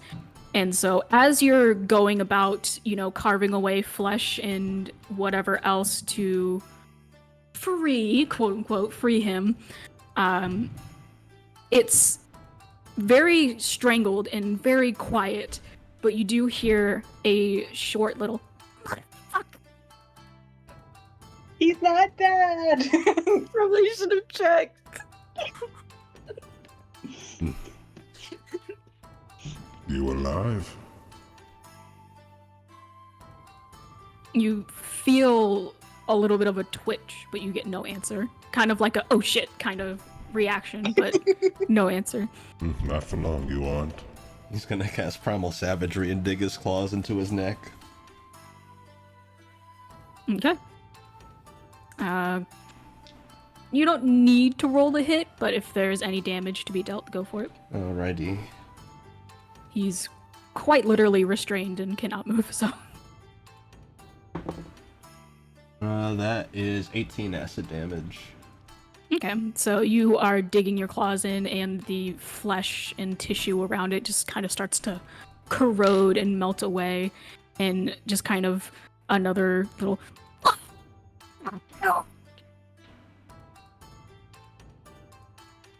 Yeah, he'll continue to carve. Yeah, so you continue going, and eventually you do get his torso untangled, we'll say. There is just a shower of gore and viscera and probably organ tissue that is kind of just raining onto the ground down where you guys, the other two of you are. Takes a step back. Yeah. And Nell's picking up the bigger pieces. okay. Mine. You take 1 point of acid damage as the remnants of the primal savagery is kind of intuned with this this tissue, and you do eventually get the torso kind of unhooked, and the body slumps forward a little bit. The hands still suspended above the head, and the feet still embedded in the pole as well. Okay. So, yeah, he's gonna cut off as much as he can and just kind of let it slump down to the ground, and he'll climb down. Okay, so yeah, Poor continuing dead creature. kind of the same process on the hands and the feet. There is a point where you can finally feel all of the tension free, and there's a bit of a primal ripping sound as the weight of his body pulls his hands through the pole and off of it. You see like a pinky go flying into the distance. And though he was doing his best to kind of keep it quiet, when he does get hit with the weightlessness of falling, he just kind of, as he plummets and crashes into the ground, with a oh fuck.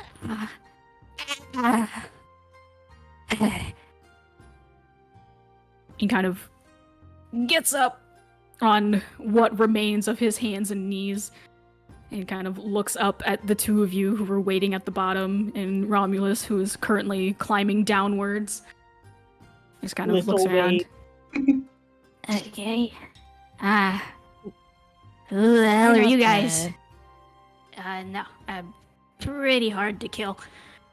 And you can see as he's talking, the missing tissue and organ begins to kind of bubble and throb as it is regrowing. A little slowly, but it is refilling the parts that are missing. You can see bone grows back around his rib cage and things like that where it should be. And he's kind of wincing a little bit as this process is happening. Cursed. The tissue and the bits of organ that you had picked up now begin to kind of just disintegrate in your hand, almost like ash, and it falls through your fingers. No. Once Church of the Earth. Romulus is down, he will press digitation all the gore off of them, and I'll Yeah, you walk are over. pristine and clean. Well, are you still alive? Yeah, I guess you could call it that. Sure. What are you? I am a vampire. Pretty cool, huh? Not really. You like light? I don't care.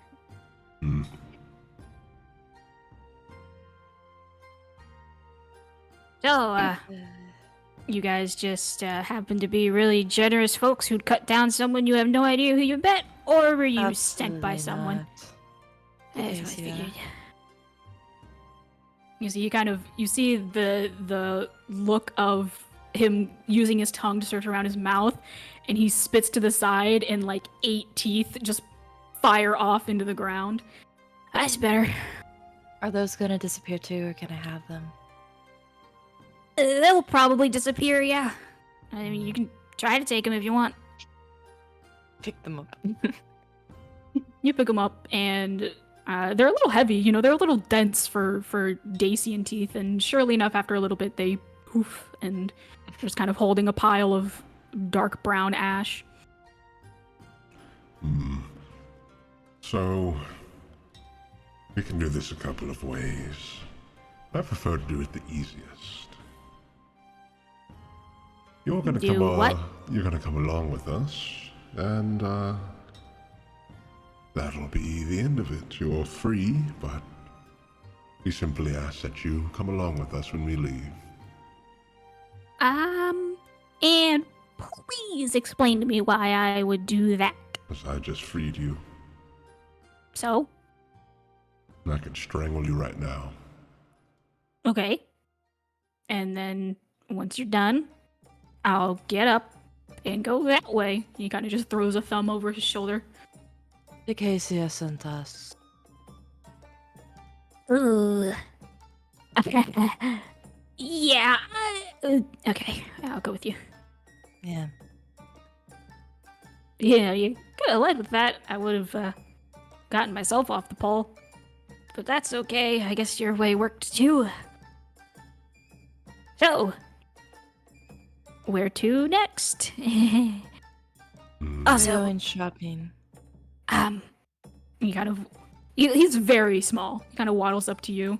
You see the ears kind of flatten out a little bit, looks a little nervous, walks up to you now. we probably should avoid going up there And he points up to the raised Tengoku district. as much as possible. Or they'll probably try to put me up on a pole again. What did you do? I did nothing. Absolutely nothing. Uh-huh. Don't believe it for a sec.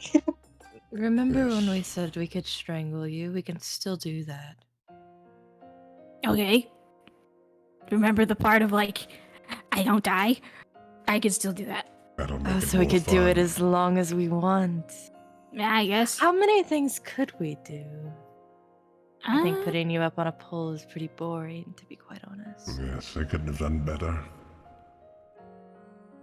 Hey, If we drown you in acid, do you just disintegrate? Do you come back then? I hear fire's a good option. hey, I'm down to try anything.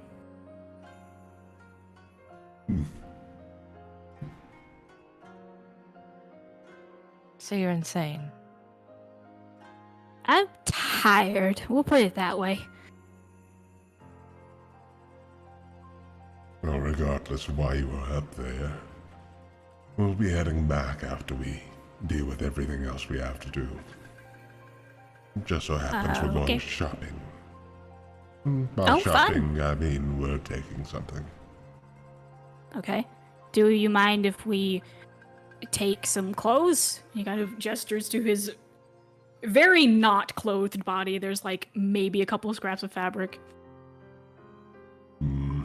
Yeah, you'll draw attention here. Romulus will dig out essentially a cloth tarp. Make a poncho here. Thanks. You're not as terrible as I thought you were. He kind of throws it over. Covers most of him very easily. A money saver and me being stuck on a pole saver. Haha. Yeah. Romulus, the not so terrible. Oh, shut up. Wait, Romulus? Like the king? What the hell are you doing here? Well, shopping. Okay, that satisfies me.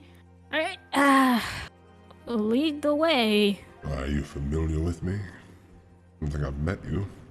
Nah, I just heard of you, that's all. From who? Vampires, it's kind of a huge intelligence network, you know? Gotta share a lot of information in order to, you know, keep our own private. So, yeah. Alright. Well, let's say we go find this gift. Didn't specify anything, did they? I don't think so. Has to be something large enough for the two. But besides that, I don't think V wanted anything specific. Got any ideas? What about rings? Couldn't hurt. Although they might want bracelets. Bracelets? Yeah. Yeah. Yeah, let's do that. I'm sure there's a nice jeweler we can finesse from.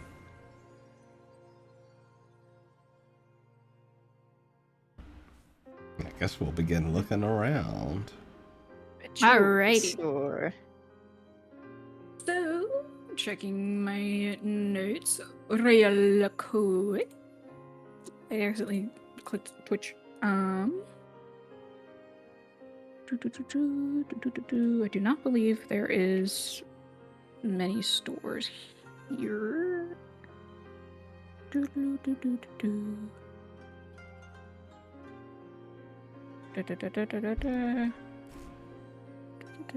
Okay, so yeah.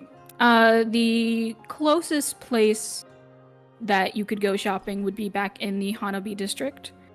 And then, which would have, you know, a lot of different kinds of shops as well as different booths and stuff you could possibly win something at.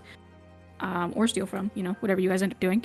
And then the Tetsu district, you know, has a lot of like the general store type stuff, as well as the Skull Shop and I pulled my headphone out. And the Photo Life Shop, which were specific places kind of pointed out to you guys as like, you know, tourist attractions when you were being kind of given a lay of the land by the people in the sewers.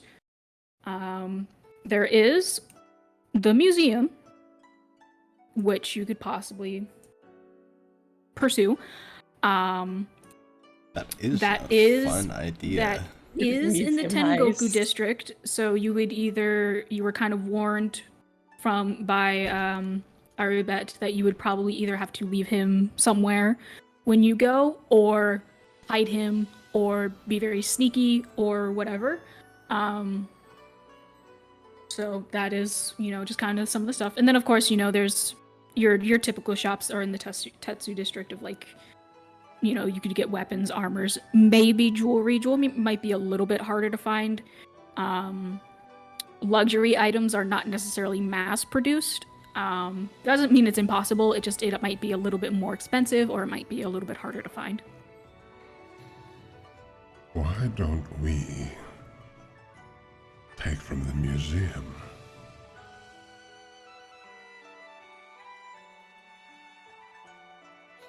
I mean, we wouldn't want to steal from a poor merchant, would we? I suppose not. Oh, excuse me.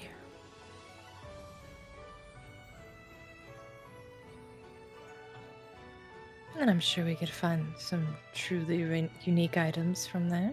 That's what I'm thinking.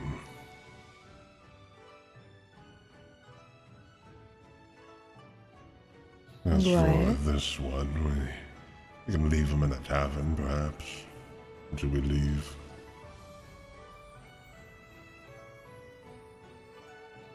Sounds like a good plan to me. I did have a room in the Naruban Inn. They might have gotten rid of it because of the whole, thought I was dead thing. I could probably get it back pretty easily. So I can go wait there while you guys shop. And don't worry, lips are sealed. Sounds like a plan to me. I do, if they did get rid of my room, I do need a little something for the deposit. Yeah, kid. Give them 2 Chericks. Thanks. I'll give them back if they already have it, but... Okay, bye! And he turns and runs off in a direction. All right. Well, let's go. Shopping time. Shopping. All right. I Shopping like the quotes. shopping scenarios in places that aren't shopping. Yeah, I- shopping at the shopping store where shopping happens. What do you mean this is a museum? I thought it was a shopping outlet. I can take it. It's a store. You know, if I can go in and leave with more than I had. True. All right, so kind of similar to the walls that you guys crossed coming in from the Tetsu district.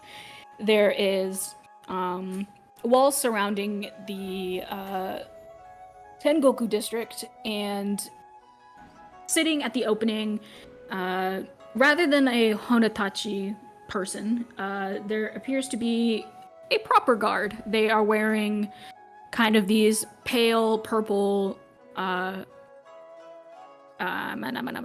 like regalia and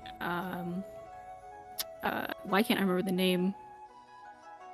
It's like a scarf, but not. Anyway, wearing like these purple cloth embellishments over top of kind of just some plain looking armor. They all seem to be rather large built, larger races, things like that, just to kind of come across as a little bit more intimidating. And there's like about 6 of them scattered around the entrance, but 2 of them specifically standing on like either side of the archway. There's no gate or doors or anything. You can kind of just walk in, but they are there, spears in hand, kind of posted up. And one of them kind of does ask, "And what is your business in the Tengoku?" Visiting. Do you have an appointment with the Lord and Lady, or are you visiting someone else? Paying a visit to the museum. I see. May I have your name? And he goes to the side and pulls out this little, like, sewn...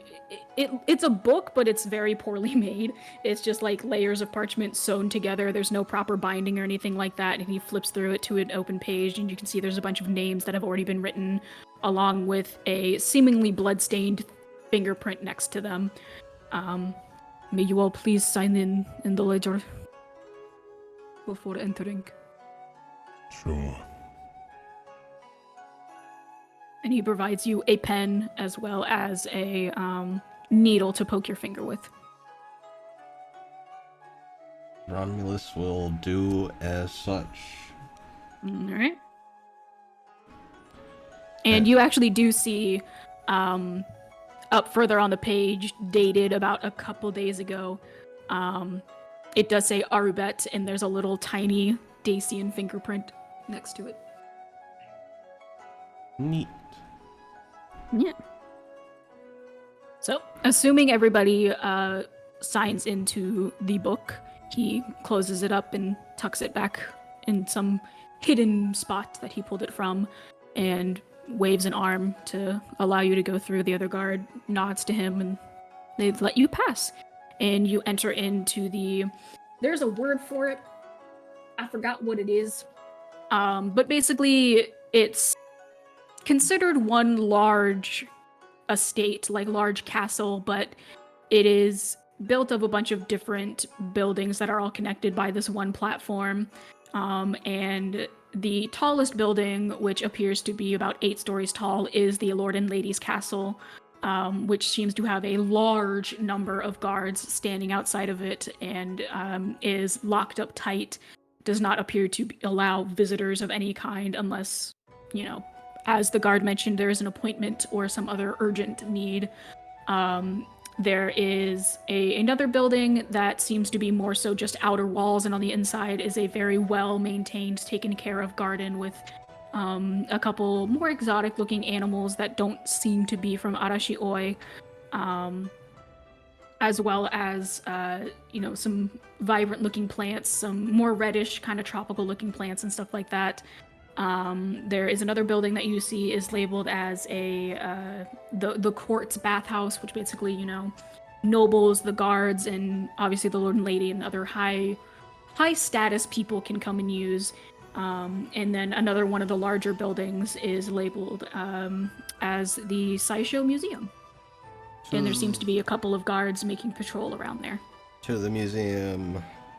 Sometime. I like knowledge. Sorry. Yes, smarticles. Brain Puts on time. glasses without lenses. I'm smart. I'm so big brained you wouldn't believe. As I read this, the book is upside down. I am illiterate. Kalile moment. Oh, hi Dakota. What's that? Oh, you're Chloe. Hi Chloe. I could only see the nose. They look exactly. Oh. Hi, sweetie. So going up to the museum, you can see that kind of there's no guards on the external side, and rather than a door, it's kind of just like a circular archway. All of the buildings here are made with a very pale white lumber, and is adorned with purple stone, probably dyed or painted, stone and metal that makes up like the shale of the roofs and the filigree adornments and stuff like that. And so you go through this kind of circular archway that's lined with this purple material, and there is kind of like a welcome room.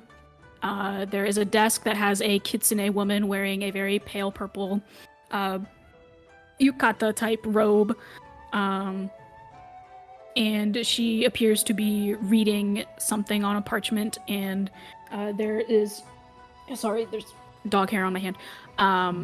And on the like kind of far side of the room is a set of a couple dozen chairs, assumingly for waiting or sitting or taking a break, whatever. There's chairs there. And there is another one of those circular archways, a little smaller, so obviously, smaller than the main entrance, but that leads deeper into the museum to the left, and then another one to the right. And she looks up as you guys enter and just, oh, hello. Ah, yes, hello. Are you waiting for the next tour, or are you going to look around yourselves? We'll have a look around ourselves. All right. If you don't mind just writing your name on this sign-in and the time you signed in, as well as the time you're going to sign out once you leave, of course. She has kind of this almost, what's it called, like peach blonde fur with like white spots every now and then, and she kind of just puts a little single piece of parchment in front of you, and though not as menacing and dramatic looking as the sign-in book you filled out at the walls, there is just a list of names as well as some timestamps next to them. Aribet's name is not on this list, but she does leave a quill and ink for you to sign. Yeah, we'll sign. Yeah, and after all of your exploits and stuff, it's probably about noon.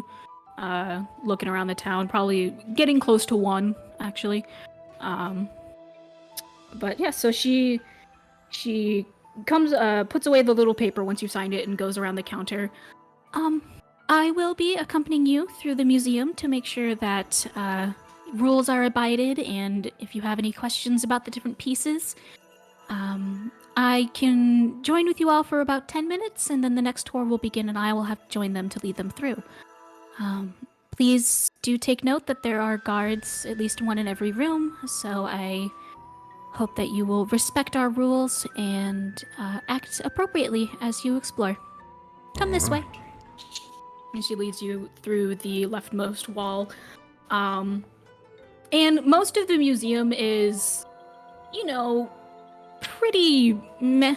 There's a lot of old art pieces, fragments and pieces of old pottery and like tools and things like that.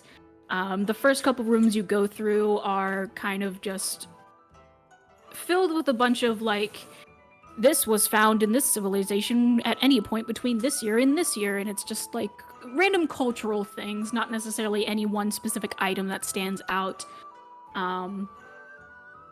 And after we go through all of this, I will list off the things that kind of caught your eye and stuff like that, but just, kind of just the flavor text of the museum. And all of the displays are very, like, low and near to the ground. And assuredly, as she leads you through, there is, again, those kind of well-built, tall guards posted up, one in each room. And you're going through, and in the heart of the museum, so kind of halfway between the left path and the right path, is a large room, probably what makes up for this building having such size that it does. And roughly 90 feet long, like the size of a whale, is a massive tooth fang. And on the little, the little plaque, the little pedestal that tells you what it's about, it is labeled as a Fang of Galligantia. Oh. And it is the only exhibit in this room. And it is massive. You probably, from like one end of the glass enclosure, you can't even see the end of it on the other side. It's about 10 feet tall as well. It is a massive tool. You could, a small folk could probably end up living inside of this thing if they really tried to. Yeah, so that's kind of in the heart of the museum. And going around some of the other things that she kind of shows you before she walks away. There is an old walking stick. It looks like it's made from very dark wood and has kind of these red veins going through them, like more like the lines in like tree bark rather than veins, but these red lines going through them. And it is an old walking stick that was used by the first Suzaku, which is a sacred beast, which Arashi Oi has a lot of very strong creatures that are considered sacred beasts. They're not technically divine, but within the culture of Arashi-oi, they view them as something close to divine, which is an old firebird that would often take the form of this very bright red Aarakocra. There have been several over time. At some points, they've been mistaken for phoenixes and stuff like that. And this belonged to the first one that is known of. Obviously, some could have come before that, but that was known of. And that is in one of the rooms. Obviously, the Fang of Galligantia is a big one. There are these prayer beads that are in very pristine condition despite their age, that are made from dried leaves and stones, and they are in an Infalian design, which is a previous era, one of the earliest eras. Comes from the Northern Isles, which is kind of where some of the first races ended up settling long ago. There is Armor of the Great Warrior, which is an armor made of tree leather and platinum that has been corroded over time and seemingly gone inert, but is still preserved enough to be on display. It currently doesn't have any claim to ownership by any families or deities or worship groups or anything like that, so it's just considered unclaimed. The engraving and decoration on it indicates that it was smithed in the Hells, and there's currently no information as to how it came to the kind of common mortal plane. And then one of the last one that stands out is a raptor carving tool, simply because it is one of the only full tools that they have in the museum. And it is a special hooked and serrated blade from Palaflora, which Romulus, you know a little bit about. And basically in Palaflora, they don't have a lot of wild animals. It's a lot of mostly raptorisk reptiles and things like that, that are omnivorous and can feed off of various different things, and thus run very rampant there and rather uncontrolled in population. And so they are hunted down and eaten rather than, typical meats. And so they had to be prepared a very specific way with this tool to make sure it is safe and easy to cook and consume. So it is just a very, very ornate, very specifically carved tool that looks like it could probably do some damage if used in an offensive way. Neat. But yeah. Those are kind of some of the main stuff that you see around, and I can type all of that up for you guys in the VC chat. Walking stick. Fang of Galligantia. Prayer beads. Armor. I'm gonna try and steal the giant tools. I thought about it. I think we could get away with it. I think so too. I was like, hold They on, won't even that's know it's pretty gone. Okay.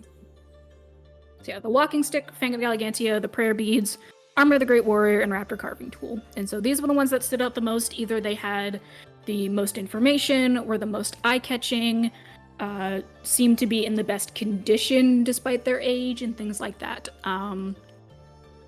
That's about all the information you have on them. And any of that extra information was told to you either via the information on the plaques or by the Kitsune woman who was kind of following you around for a little bit before she had to return.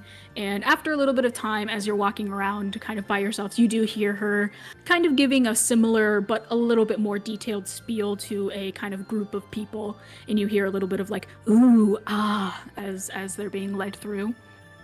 Okay. Romulus will telepathically speak to Nell and Guire. So what are we thinking? Any ideas? Easiest would probably be the beads. Agreed. Unless we want to figure out how to get a giant tooth out of here. I'm sure we can manage. We just have to run. I think it's a little too early to cause that much havoc. Oh my god, Bishop is going crazy. Zoomies. And then I will say, there are other places in town if you guys decide you don't want to do anything at the museum. We can be reasonable about this. That is true. I mean, the entire time we've been talking about those Squires in my head being like, I'm a killer, not a thief.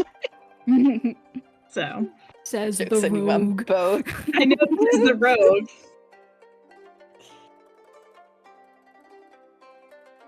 But I have no points in sleight of hand. I mean, I have points, but...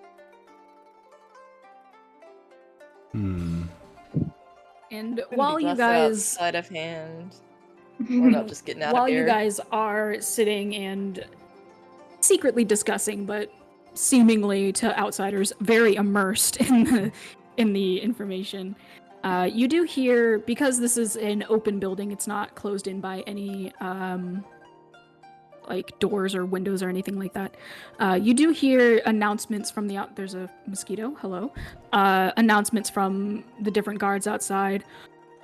Hail! An airship is coming into port! An airship to port! All hands on deck! And you hear like the hustle and bustle of people moving around, and you do, after a little bit, start to hear the hum of the engine and flying mechanics of an airship seemingly coming in to port off of the side of one of the Tengoku. Off of one of the sides of the Tengoku district. Romulus kind of raises an eyebrow and looks that way. Interesting. But yeah, what are we thinking?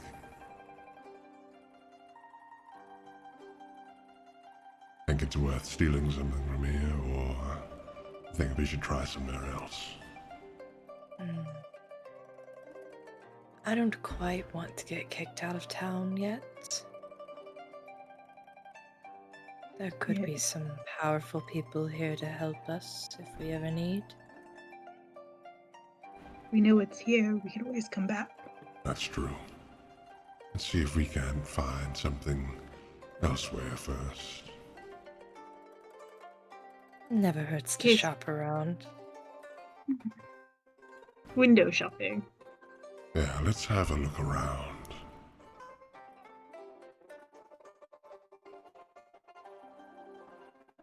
Oh god, the music is freaking out for me. Oh no. I thought it was just me. Oh, it's not just me. Okay. Oh, is the music He's going crazy? having- I haven't done anything to it. Having a really sounds hard like- time with that If that it'll- instrument. Yeah, it went a little, it went a Oh, little no. wonky for a moment. Like, I can change it if it's too bad. I think it's good now. Okay, that's good. I have it a lot quieter than you guys do, so just let me know if it gets unruly or anything like that. Yeah, I guess we'll head out of here, and yeah, we'll sign out. All right. Head out. Easier targets. Yeah. So, and you do notice that in the time that you had been talking to each other via telepathy, a couple of the guards had kind of entered the room and were seemingly watching you guys. And as you make your way out, they are just kind of briskly following behind until you sign out and you leave, and then they rescatter out amongst the building. Judgmental much. Is it something Some I of us can't said? read. Was it something I didn't say? Guys, I don't think they like us. All I was doing was learning. They They telepathy didn't want tapped me to us. learn. We're homeschooling. The field trip's not fun anymore. And so you guys go to leave the museum. The kitsune woman that had shown you around kind of nods to you as she continues talking to the group that's with her. You sign out as per requirement and leave the parchment at the little counter and make your way out of the museum. And you see off in the distance, you hadn't really had any need of concern to notice it beforehand. So, you go out and you're a little bit jarred that like, oh, and there is an airship pulled up to what you now see are kind of these dock-looking areas on the far side of the Tengoku, where the wall is opened up a little bit to be more like slats, and then going through those slats are these very sturdy looking docks, and there is this large airstrip that is very, very ostentatious, very ordained. And Romulus, you recognize this ship because it's one of yours. And the worker that dropped you off on the Tepid Coast, you see kind of like looks at you, face lights up in a smile, and kind of wildly, like over the head, full body waves to you. Doesn't call your name or anything, but just is very aware that you see them and they see you, and starts waving to you. And there is guards as well as your specific workers on the ship, working to get the boat anchored in where it is, or the airship, whatever, anchored in where it is. And a couple of the workers seem to be loading some kind of supplies or something onto it. And you see walking off of it is this quite tall, quite largely built Minotaur man that you recognize immediately. Romulus looks back at Nell and Guire, and then back towards the ship. Interesting. Do you know them? I do. Follow me. See you later, suckers. Has a I heart see attack, you. dies. Falls overboard. Yeah. Gets pushed. Yeah, he'll begin approaching. And he'll walk up. And he looks at the Minotaur approaching, and then past him at everyone else, and he just kind of scratches his head. Why are you here, if I might ask? And the Minotaur looks at him, and he reaches into his pocket and pulls out a note. Well, for starters, I was told by someone named Paw that they wanted to speak with you. Really?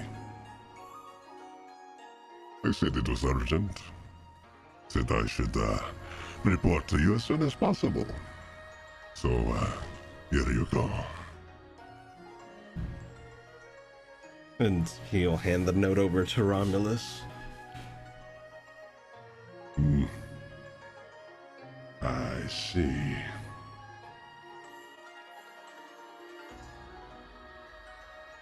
Romulus, there's a bit of worry on his face, and he looks back at Nell and Guire. So, I think...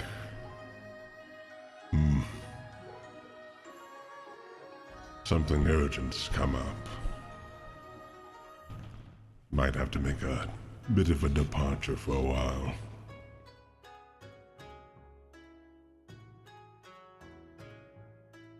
I'm sure we'll be able to handle it for the time being. Sure, This- Tafris will miss you. Tafros is going to be very upset. Very upset. This one, though, he's a bit of a troublemaker himself. I'm gonna leave him in my stead. I'm sure he can help you out. And, if I might inquire, if I do help out, I will be getting that payment that was promised, yes? Yes, you'll get your payment. Do I get payment? I want payment. Maybe I'll think about it. Yes. As for you now, take this. You'll need it. And Romulus will hand him 50 Cherix and the arcane runes of propulsion that we took from the boat. Whoosh. I'm returned. Well, we were promised payment, Qwerty. Write that down. Okay. No. That's my notes. Promise. I don't have a pencil, so I'm gonna leave it there for now. And yes, I have something to tend to. I don't know how long I'll be gone, but I'll be back. Not if the DM has anything to say about it. The airship explodes immediately. Got the sunset off. We're in the all distance? sad because we Oh, won't get no. paid. We have to bother the new guy for payment now. Start lying, saying he owed us like 50,000 shares. Just keeps going up. Sorry, I accidentally unpulled my headphones. Yeah, he should fit right in, and yeah, why don't you ask him about himself? He'd only spill so much to me. But anyway, suppose I'll be getting off then. And it was lovely having to meet you. You as well. And stay alive out there. I'll see you soon. He will make his way over to the airship and fill in his followers on what's going on, that he needs to go pay a visit to Pa. Mm-hmm. Yeah. So you meet up with your kind of not really captain. The captain kind of keeps to himself a little bit, but your closest worker on this ship, we'll say that, your most devoted, and he kind of excitedly, gets you settled in, helps you tell him everything, and he kind of helps spread the word as well. And you guys begin your takeoff. Yeah. Soon enough, you got the ship all booted up, and you guys are sailing off to go meet up with Pa. We could have put the Gigantatooth on there. We We could have taken away it. with it. Go. We could have put it. If you guys want to retcon, I don't care. No. Nah. Playing. I wanted Sorry. to playing. Sorry, I started laughing. Dakota came up behind me, and I was like, "What's up?" And he went, just To tell the you most what's up. throaty sound. I was like, "Oh my god." Aw. But yeah, so Now we'll do after- full turn to the Minotaur. after a little bit, the airship is no. gone, and the sound of its rumbling mechanics, whether they be mechanical or arcane or whatever else, fade into the distance, and you are left with a large Minotaur man in your company. Alright, let me update the overlay. Yeah, go for it. Overlay Everything time. everything breaks. No. Hello. Hey, pleased to meet you. Name is Vulcan. Vulcan Vanderhoof. No. Squire. So are you working for the rich one too then? Yes. Really? Mm-hmm. What did he have you do? No, you know. I do not know. That's why I'm asking. Just Gosh, it's a good secret. We can't tell you. It's a secret. just odd jobs around. Super cool stuff you wouldn't understand. The Yeah, king your needs a tiny brain servant. can't handle it. So for chat, and for everyone else's visual image, I actually have his art. I don't have it in Owlbear though. If you send it to me, I can chuck it into Owlbear. Or if you want to... I think I have permissions on, so you can just throw it on there if you want. Where is his art? If you upload it as a token, then we don't have to change the map, and you can just drag it out and make it big. True. Let me do that. Big boy. Big boy. Whatever's see the easier, though. I pipe. don't care. I just see the pipe, and the only thing I can think of is Nerix's finger pipe that she's holding on to right now. Oh yeah. Oh If wait. Lori You're gonna lost what a the pipe? finger, then she could just put on the finger pipe. Yeah. And Vulcan's overlay art will be properly finished and rendered by the next time we play. I just have the tired disease. Very small. Here he is. Yes, this man is standing in front of you. Very big minotaur. Big old belly. He is 7'2". He, as he walks, you can hear the jingling of what sounds like a cowbell, and you very quickly see that he does have a cowbell around his neck. Adorable. Not good for stealth. Very The true. goddamn cowboy. Bro's gonna get us caught. I'm trying to sneak around, but the clap with my cowbell. He's alerting the guards. That, along with the clopping of his hooves, are very the clap of my ass loud. cheeks. The ring of my bell, the clap of my hooves, and the clap of my ass cheeks keep alerting all the different guards. Not allowed on selfish instead. Yes. Yes, we're is the he. king's servants. In a way. I'm not adding to this. So I am a you- servant to no one. I am done. No more jokes.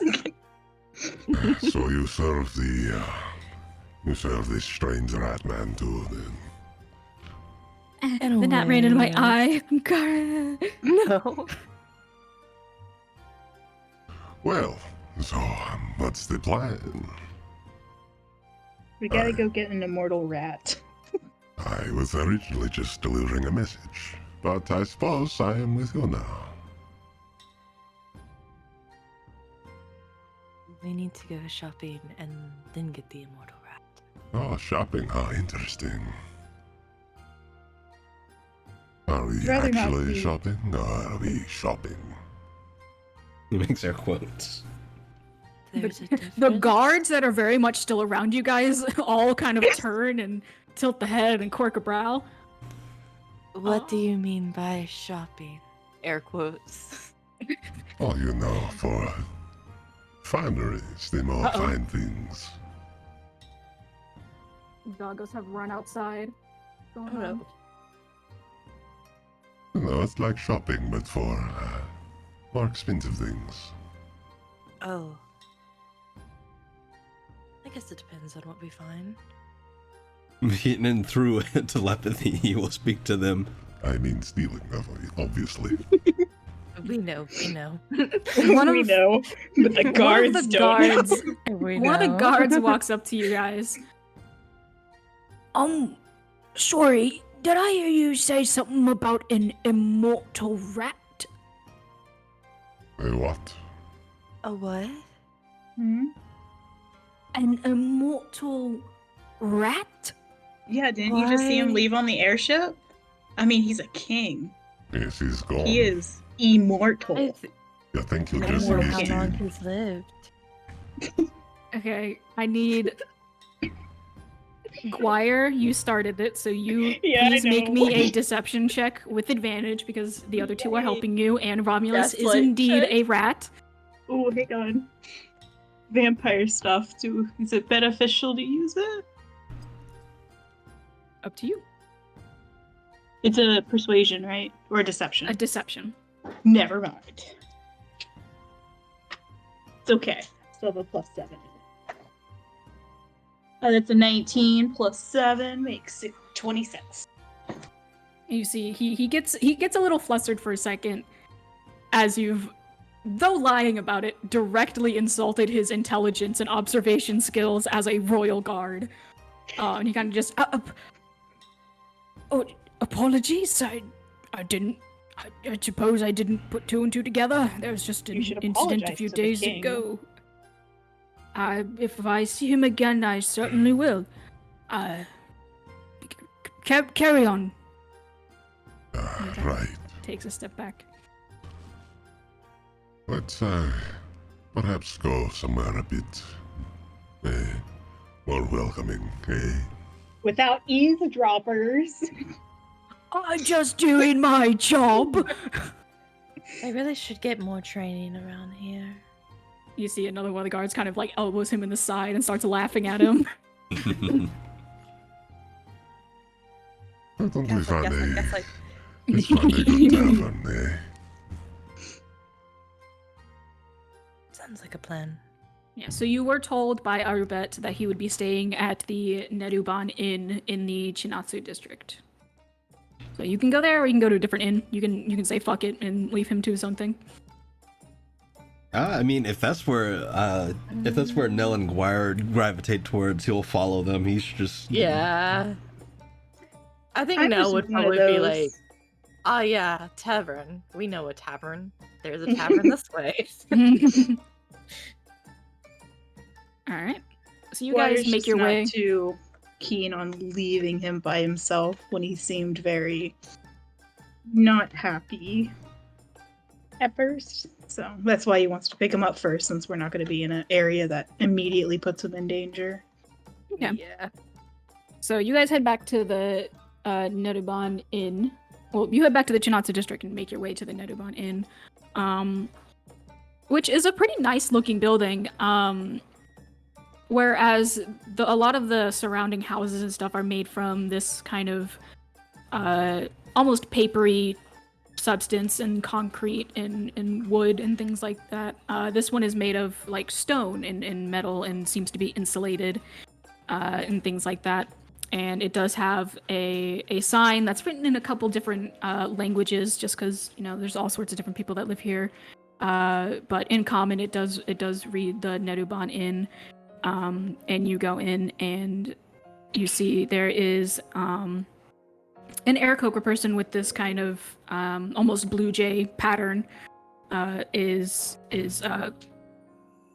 cleaning up the bar that is in there, and perks up when you walk in. Oh, hello. Hello. Are you in need of a room? Hey. We are visiting a friend. I'm afraid we haven't had any other customers today. Did they check in a few days ago? And you see she goes and pulls this heavy-looking or book, actually a ledger, and undo. flips through it. I'm gonna undo because she doesn't even know about this friend. Yeah. All right, rewind. See if it's in your place. See if it... Yep. Are you Go on. looking for a room? Hey. How about a drink? A drink is available as well. What kind of spirits would you fancy? We've got all kinds. I'll take a whiskey if you have one. Of course. Would you like a more bitter or more sweet smoky? The more bitter, the more better. All right. And she turns around and you see her kind of examining her shelf full of various different alcohols. Most of it is like beers and sake, but there is a couple other that are more exotic to this place, meads and whiskeys and stuff, which are pretty standard in some places, but are more exotic here. And she kind of is checking off the shelves until she reaches up for one, and the bottle itself is like a clear glass, and the inside is this deep, rich, brown-looking whiskey, and she pulls up a glass, and you see she casts something. You can't quite identify the spell as she's kind of just quickly going through the motions. Casts something that chills the glass, and then casts another thing that drops ice cubes into it, pours the whiskey into it, and then passes the glass over to you. without so much as a moment of hesitation, he just downs it. All right. It is. How The dogs are rocketing around. It is. zoom in? Zoom in. Oh, Jesus Christ. It is bitter, it burns, and it is quality alcohol. Ah, delicious. I'm glad you enjoy. I How will add it the onto your tab. room Very set well. up? Sorry, would you ask Like- doggos? Oh, you good. How are the rooms set up? Is it like an upstairs downstairs thing, just like around the hall? This building appears to have multiple floors. There are some rooms on the first floor, but you can also there's up to 4 floors, and you can, if there's rooms available, you can pick what floor. If not, then you just kind of get put on one. And if you don't have a preference, you just get put on one. Okay. While he's drinking, Guire's gonna look and see if we see our newly acquired friend. You do not spot him in the waiting room or lobby, whatever you want to call this place. Are you done bullying people, Chloe? No. Never. As she turns and starts walking towards them. No, I'm I'm gonna gonna bully him even harder. What to them? No. Bully him? Okay. No, I'll kind of just look around the tavern a little bit and then ask the barkeep. You wouldn't happen to have any guests come in recently? Today? We do not have anybody earlier today. We had some a few days ago, but today has been rather lax in business. I'm gonna insight here real quick. No. See if our friend might have paid someone off. Is he smart enough to do that? I don't know. That is a 22. She seems earnest. She has the ledger out to the inn and seems to be scanning through the pages and reading names and looking at dates and things like that. And as she's talking to you, she's like going through, and when she's like a couple days ago, she points to the names from a couple days ago, and she seems pretty earnest and honest. What names are on the page? As she's going through the ledger. So looking through it, you see, a bunch of names you don't recognize. But you do see. I'm more specifically asking. Yeah. You do see a couple days ago, Arbet's name is written in there, and it has the room booked out for like a week. And then the cost is on there. It's about 3 charics for the week. Does it say like what floor he stayed on, what room he's in? It does say that he has a room on the 2nd floor.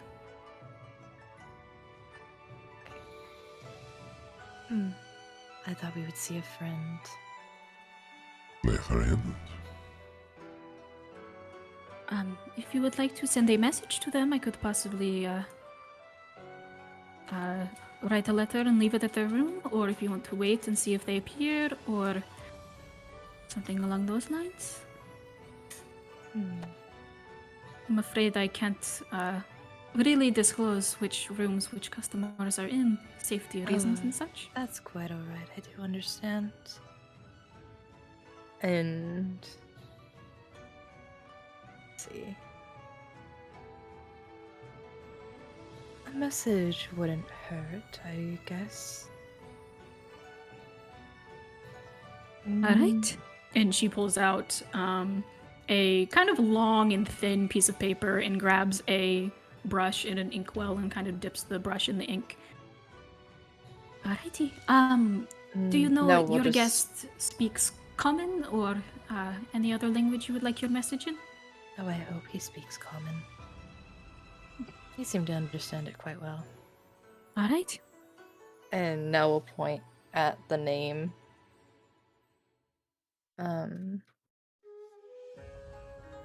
Arbet.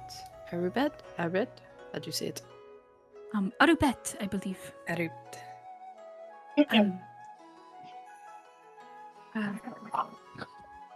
That's her letting- response. She goes rabid on you. You see, she kind of she kind of clears her throat and she writes Arbet's name at the top. All right. What message would you like to send? Or if you would prefer to do it in the private, I could leave the slip here and step away for a moment. That might be best. Of course. And she puts there's like a little stand to make sure no ink gets on the table. She kind of puts the brush on that, gives you a curt nod, pours herself a glass of something, and fucks off to another room for a little bit. And Nell will just write down that we came back. Basically, not putting any names or anything down, but we came back. Your boss still wants to see you. And should we have him meet us somewhere? You could just say we're downstairs. Yeah. Meet us in the lobby, basically. Okay. So after, however long you write your message for, but after about 10 minutes, she comes back. Have you folded the paper? Yes. You fold the paper, and she takes it from you, and she slips it into a little folder type thing, and writes Autobet's name on the outside of it as well. I will take this up to his room and be back down in a few. Greatly appreciated. And so she goes upstairs, and it's a pretty quick trip. You're alone for about 5 minutes before she comes back. I have slipped the letter under the door. Should he see it and answer it, I suppose he will contact you somehow. Can I help you with anything else in the meantime? I'm a bit hungry. Do you have any good food? I'm afraid aside of drink, we don't have too much to eat here. I would recommend going... Dogs. I would recommend going to the Hanabi district. They have a wide selection of different food stalls. Some people there even offer their foods for free if you can convince them. Do you have a kitchen? In the private quarters downstairs, but I'm afraid it's not open to guests. It's my house. Very well. Thank you. You could ask around. You may be able to borrow someone else's if you prefer to cook your own food. I believe I can make do for now. Alrighty. Do you two have any requests or needs at the moment that I could help with? Oh, I'm quite alright. Me good. Alrighty. I will be here if you need me. Make yourselves at home. You just see that there's a spread of about 3 to 4 person tables around the room. They're pretty raggedy. Some of them squeak and they're a little uneven. You can do the little wobble thing on the chairs, but like she said, this isn't a place you really come to eat. You come to drink and you go to bed. Oh, this chair is suffering under the weight of Vulcan. This man is like 350 pounds. But yeah,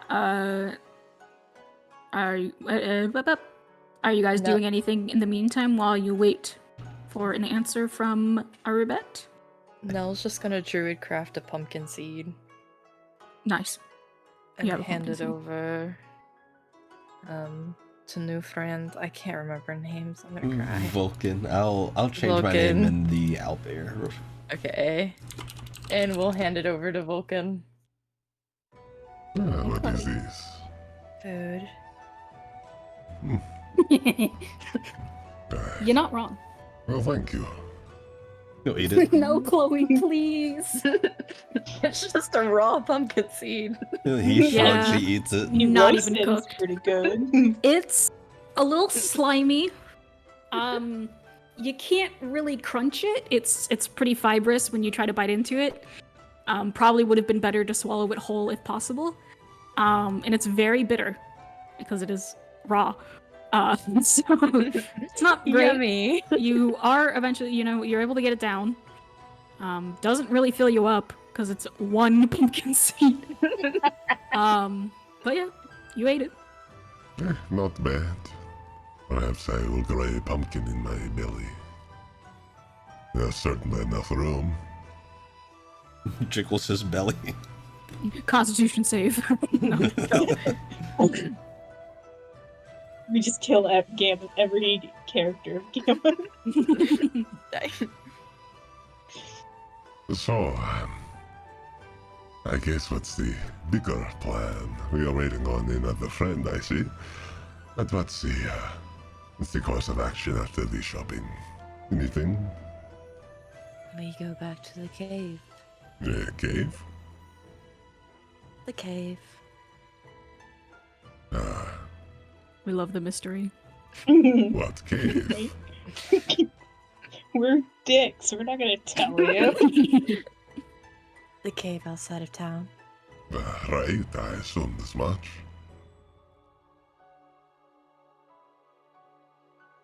But there's more, yes? I mean, it's really just a cave. Is there anything inside the cave? Our friend. And your friend is...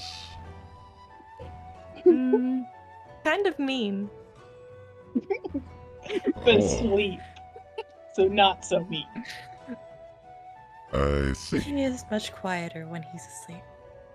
As are most people. Although I do snore myself. So that is They're up for also- debate. They're also Romulus's best friend. Oh, He is gonna be really upset that Romulus is gone.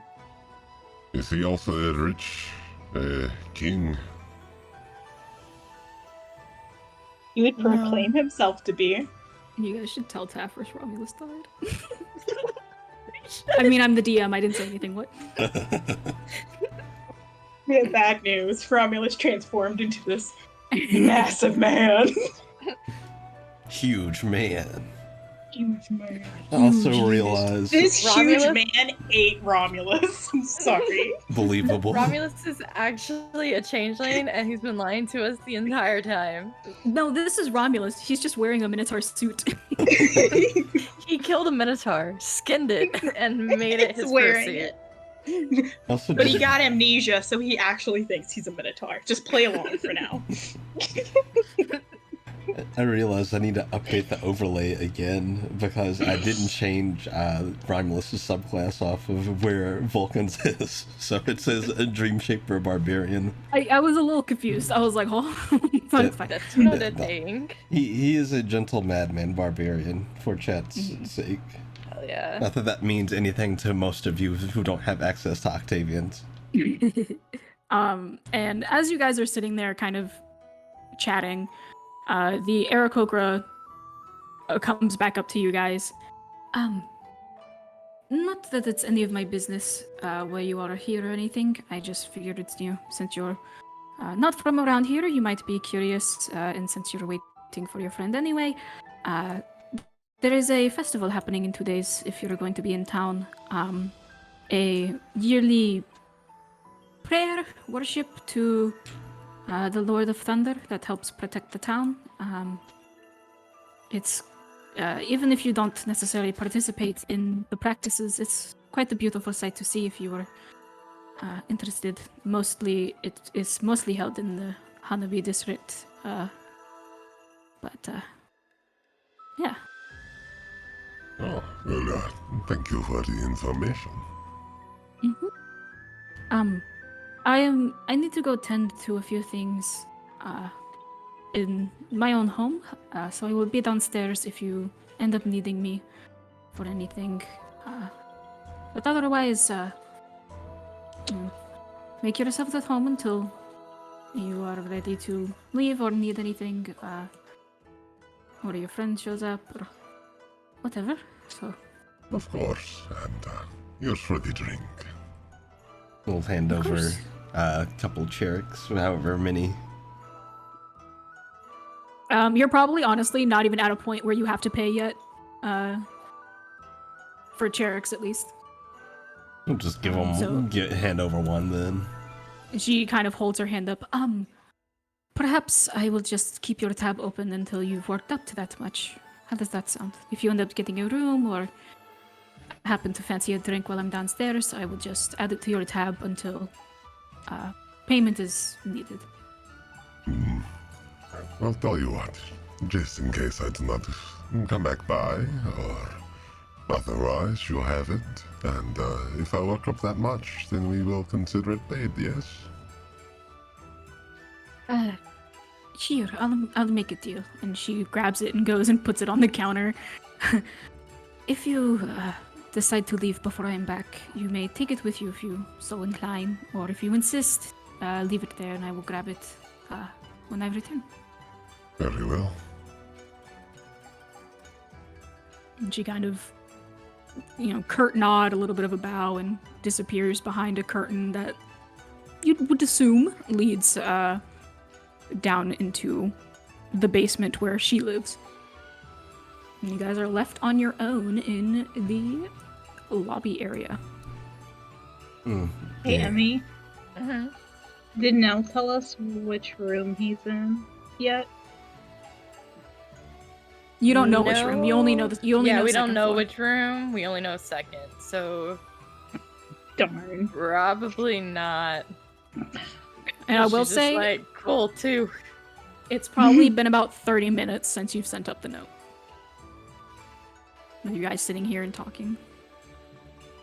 I feel like at this point, Vulcan will kind of lean back in his chair, put his hooves up on the table, and take a few pulls from his pipe. Your friend is certainly taking his time, yes? We should probably go find him. Might not be a bad idea. Hope that Just he hope is he not isn't. dead. Ditch town. Oh, he's most likely not dead, unfortunately. What do you mean by that? He's a friend, yes? You would hope Okay, he's he's- not dead. If he's dead, he becomes... well... alive, he's louder. Dead people can be Does he friends. die often? Yes.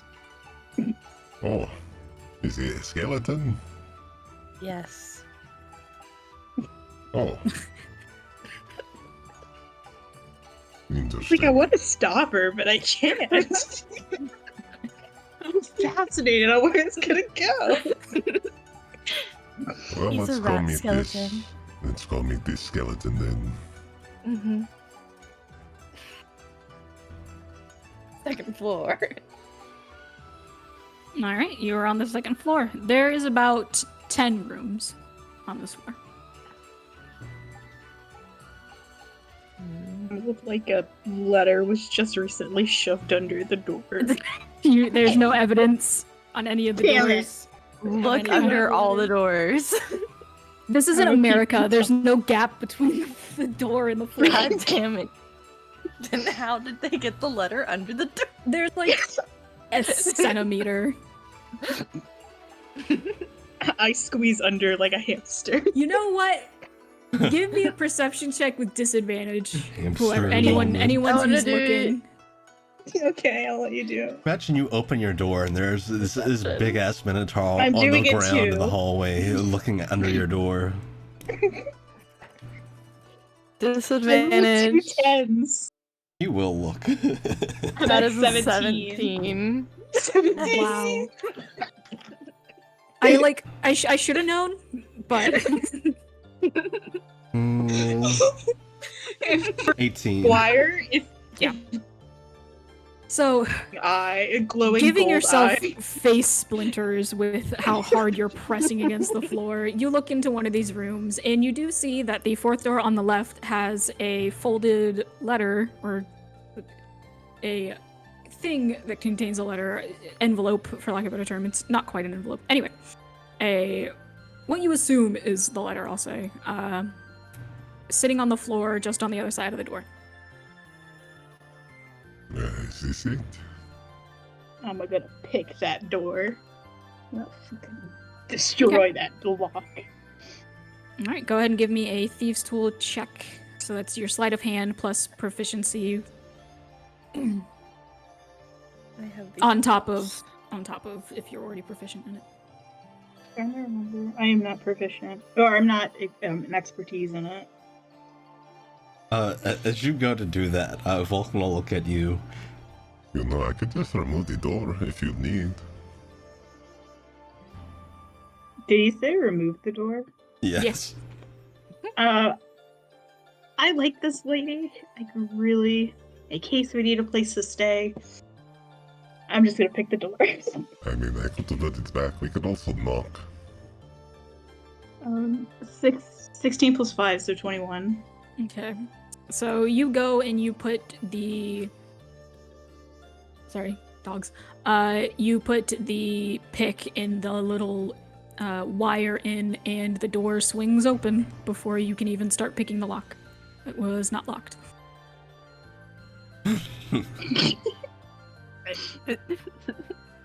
Quick snoop around.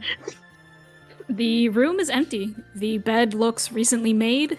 There is a little nightstand that has a couple like local lore tomes and stuff like that.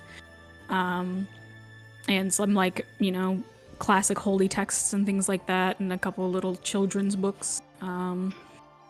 There appears to be a kind of standing rod for people to hang clothes and whatever else on. There is a chest that is open and empty.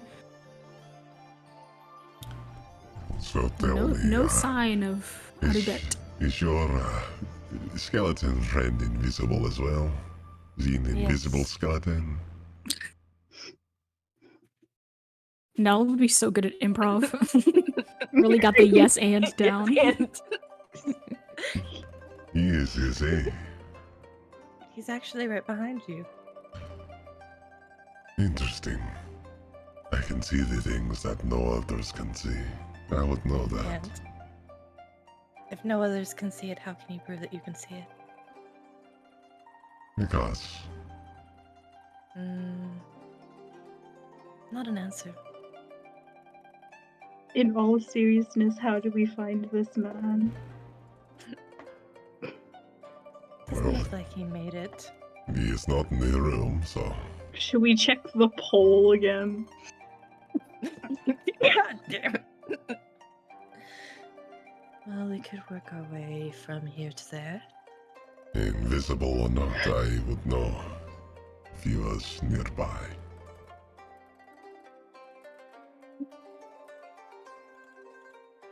It's one of my many fancy mind tricks, you see. Mind tricks. Yes. Hopefully I'll not have to demonstrate the other ones. At least not soon. You probably will. You think so? We seem to get ourselves in lots of trouble. Oh, good. Sounds like fun.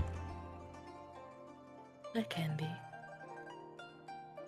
Maybe we work our way back. See if he could have been taken along the way. Or just gotten distracted. Sounds good to me.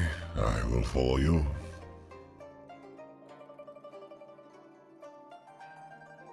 When we do find him, am I allowed to kill him again? Yes.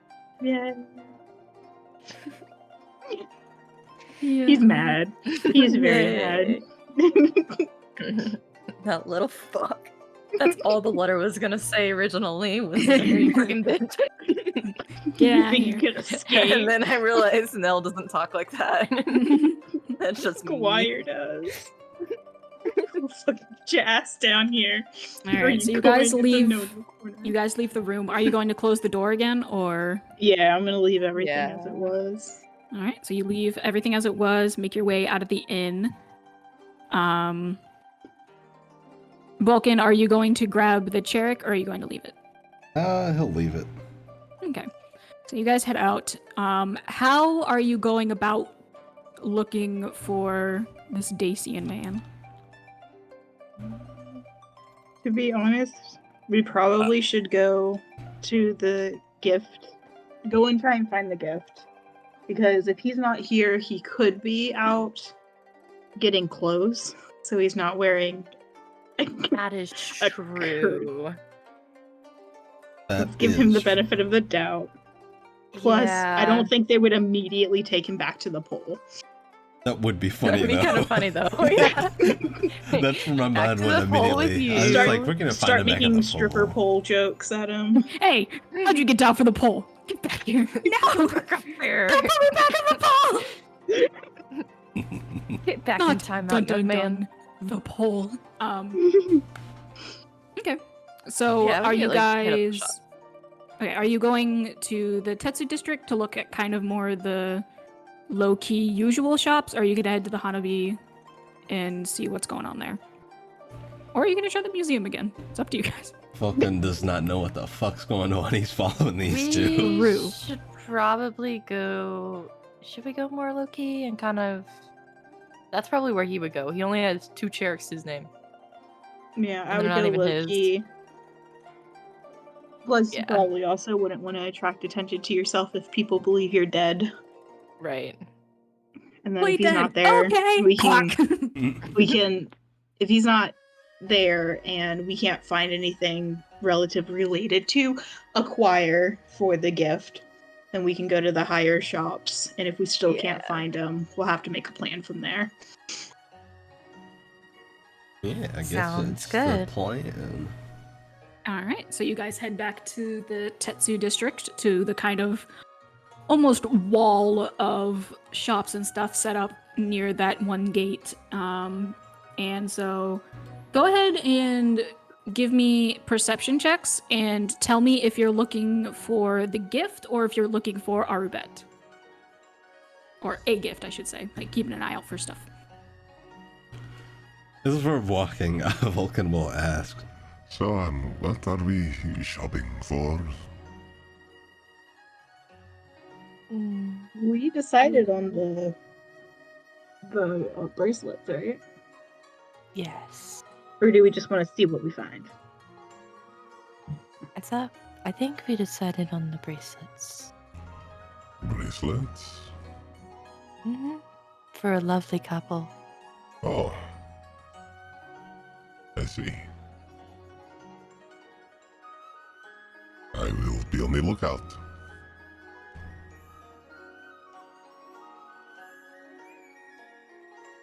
yeah. I rolled an 8. Oh, sorry. Oh no, I was just gonna say, yeah, he'll be looking out for bracelets. Or Okay. someone that would have them. Okay, so You said I perception. guess, yeah, everybody break perception checks. If anyone is looking for Arubet, let me know. Otherwise, That would be I will. Dwyer. Okay, so otherwise I will assume you are looking at the shops. Now we'll be 19. looking for Arubet as well. I got an 18. Okay. 21. Okay. Where's that little fucker? Where are Grab him by his rat tail. And Drag then, him off. did you say already, Gamma, what you got? I'm sorry. 19. 19. Okay. So starting with Vulcan, so kind of keeping an eye out for specifically some kind of jewelry store, but just not necessarily the run-of-the-mill general store where you'd get like rope and torches and coal and whatever else. There's a couple other stores that also stand out. Again, none of these stores are necessary. It's almost a stretch to call them the stores, but none of them really have names. Like it's not like, oh, we're gonna go to da-da-da today and pick up some whatever. But some of the ones that stand out, there is a place that sells desserts and candies, like hard candies and then like pastry desserts and stuff. There is a place that sells Tanabata paper dolls, which are just like little, almost looks like a chubby stick figure stack of paper dolls that are believed to protect and serve as little guardian spirits almost. It's kind of seen as like a charm and is used, has historically been used by shrine maidens and certain divination magic practitioners. There is a metallurgy store that has Damascus weapons and jewelry, which is just, super layered and composited metals. Considered very elegant, considered very sturdy, and considered very sharp for weapons, and very beautiful for jewelry and stuff. And then there is kind of off on the end of the rack it's a service and then also a shop that has messenger and as well as hunting birds, mostly like hawks and eagles, where you can go and have a letter mailed, or you can or you can buy one to like have personally, but it's a lot more expensive. So for the bracelets specifically, the metallurgy shop would probably be the place to go, but those are also some of the other things that's like, it's not necessarily your run-of-the-mill kind of stuff that you could look for. Ooh. And for Nell and Guire, there is no sign of Arbet. That's not good. This little shit. Yep. Yeah, I guess he'll point out the metallurgic shop. Perhaps a good bracelet from there.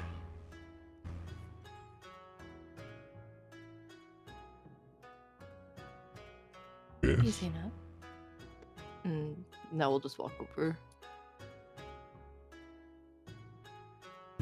As Vulcan. Perusing. Okay, so going over to the metallurgy shop, it is manned by I forget the name of it, but it is basically like an iron/steel genasi, one of the world genasis, so it's like Earth genasi, but not. They have steel-colored skin and have these kind of like inlays that look like almost iron deposits, and hair that like long hair down to their shoulders that looks more like, flat sheets of metal rather than long flowing hair, and these kind of glassy silvery eyes, and kind of similar to everyone else, is just kind of wearing lightly colored, pale colored robes and yukata style clothes. And is just kind of organizing the display up front, almost neurotically, making sure everything's perfectly lined up as you guys approach. Oh, hello. Welcome. Hello, Can I interest you in anything? We are looking for some fine bracelets. Bracelets. 1 second. And they kind of turn around and grab a stack of display cases and bring them over to the front where, is kind of the rings and necklaces, a little bit more of the small, delicate type of jewelry, and spreads out the stacks. And there's a bunch of different type of bracelets. Most of them are this kind of warbled Damascus steel, kind of bent into different shapes with little, display pieces like molded animals and things like that, with a couple inlaid gemstones and stuff like that.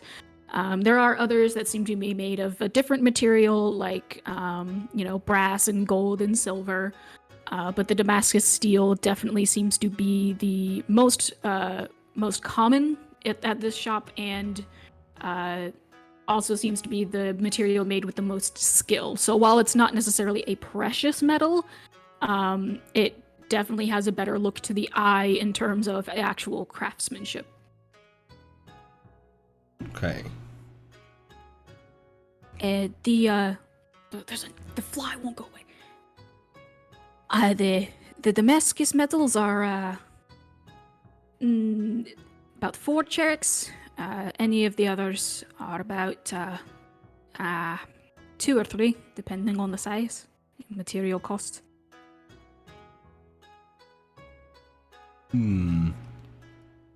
It's almost worth not stealing. Yeah. I mean, we haven't got kicked out of town yet, so. Yeah, and then just to kind of put it into perspective, because of the weird kind of barter and coin system that is in this world, similar to how like in normal 5e, the commoner makes like 20 silver a year or whatever it is, like 20 gold a year or whatever it is. The average commoner would make about 15 Cherix in profit in a year. Considering most of the actual mercantilism that they do is barter and trading Cherix for something equivalent to that Cherix rather than raw, gain and loss in Cherix specifically. So while for you all who happen to have a pretty generous supply of Cherix, it's not much for them. 5 Cherix could last them quite a while if you paid straight out. But obviously, free to do what you want. Just kind of. I think that's why they seem quote unquote cheap. I'm gonna use my smooth talker feature, and I'm gonna make a persuasion check, contested against a wisdom check from him. Vulcan will say, So, how about a bit of a deal? How about 2 at 1 Cherix each and a customer for life? That's a So- shitty wisdom roll. So go ahead and roll your persuasion. also just to let you know what smooth talker does. So on a successful check, they're charmed for 10 minutes and they regard me as a friend. And it ends early if they're damaged by me or an ally. Cool. And for my check, that is math is hard. That's 24. Yeah, they got a 9. So you make this little offer, and they kind of look at their bracelets and look at you and think it over. And it seems to be kind of just a display of, let me think about this, because you already know you've won them over. And they kind of pick out a couple of them. Well, with that deal, I would say these 4 are the most prized of my possession. 1 Cherix each. Very well. Yeah, you will hand over 2 Cherix. All right. So how many are you getting? 2 bracelets? Suppose so. Do we think we need any more? One for each of them? One for each. Yeah. Okay. Cool. I just misunderstood how many you were getting. That's all. But all good. Thank you, friend. A pleasure. Thank you. Enjoy, or if it's a present, I hope whoever gets it enjoys as well. Indeed. I'm sure they will. Kind of begins stacking up the bracelets again and moves them back over to the little side table they were on and goes back to making minute, that's the word, adjustments to the little display up front. So yeah, you guys have gotten 2 Damascus bracelets. Yeah, as we're kind of walking off, Vulcan will look towards Nell and Guire. So did the rat man talk as good as I do? He talked more. Did he talk better? Not quite. Good. So the skeleton then. Whereabouts do you think he might be? I'm not sure. You all hear a crash from one of the shops all the way down at the edge. And there is a resounding squeal and a help! Help! I've made a mistake! Oh my gosh! And from the the messenger shop, bursting out of the stall, knocking everything awry and nearly breaking down the stall itself, you see a flash of white as a giant eagle flies out from underneath the curtain front of the store and begins taking off and flying off with a white colored Dacian clutched in its claws. Oh god. There goes our skeleton. How far away about is this happening? You're at that store. Probably about 200 feet. They're like all the way down at the end of the strip and flying and getting further away, so. What was that? That would be our skeleton. A strange skeleton. I don't know if you weirdos are there, but I need some help. I Shall think we should let him we? die. Eh, I mean, they did say dead or alive. You're not very thoughtful for your skeleton friend, eh? It's a strange friendship. Sounds like it. It's a love-hate relationship, but we lean more towards on the hate side. And while you guys are It's a talking, lot of there is hate. very quickly a rise of noise and chaos around you as the shopkeepers kind of nearby go to protect their own stalls, and a couple of them, you know, in a bit of friendly competition and sportsmanship, go to make sure that the owner or worker of that stall is all right and that none of the other birds have escaped or broken free.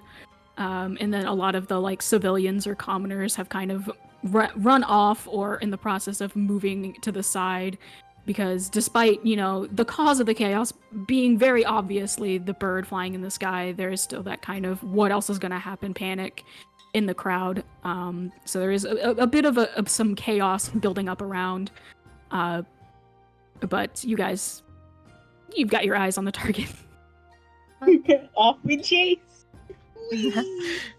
Gotta go get the skeleton.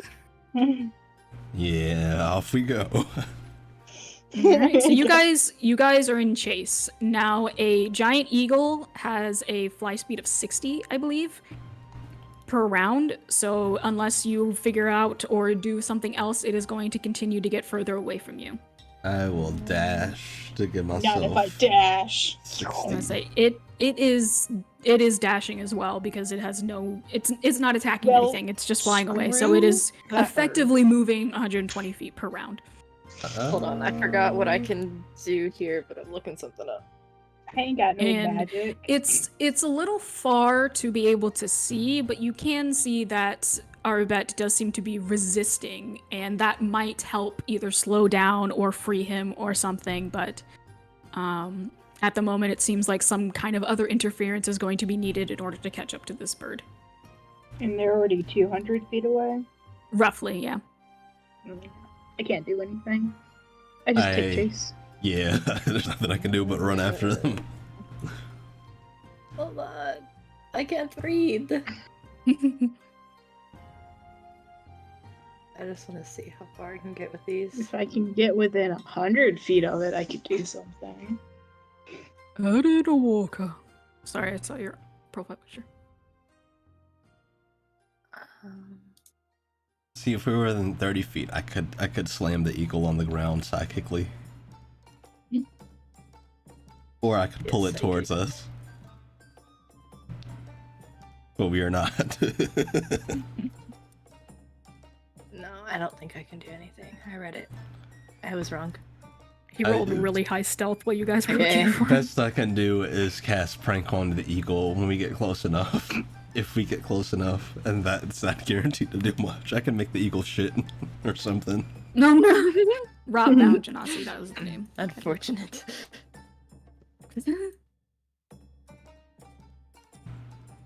That's all I got. Yeah. Yeah, just running. Just running. Alright. Book it. Alright, I'm gonna make some saves for our Dacian friend here. I think the best part is with him running, the jingling of the cowbell is rapid. Alright. I need to get Alright, I cowbell rolled- sounds on here. I keep rolling really well for this dude. On the soundboard. I do. So you guys are chasing after with it, you know, assuredly getting a little bit further and further away from you each round, but eventually you do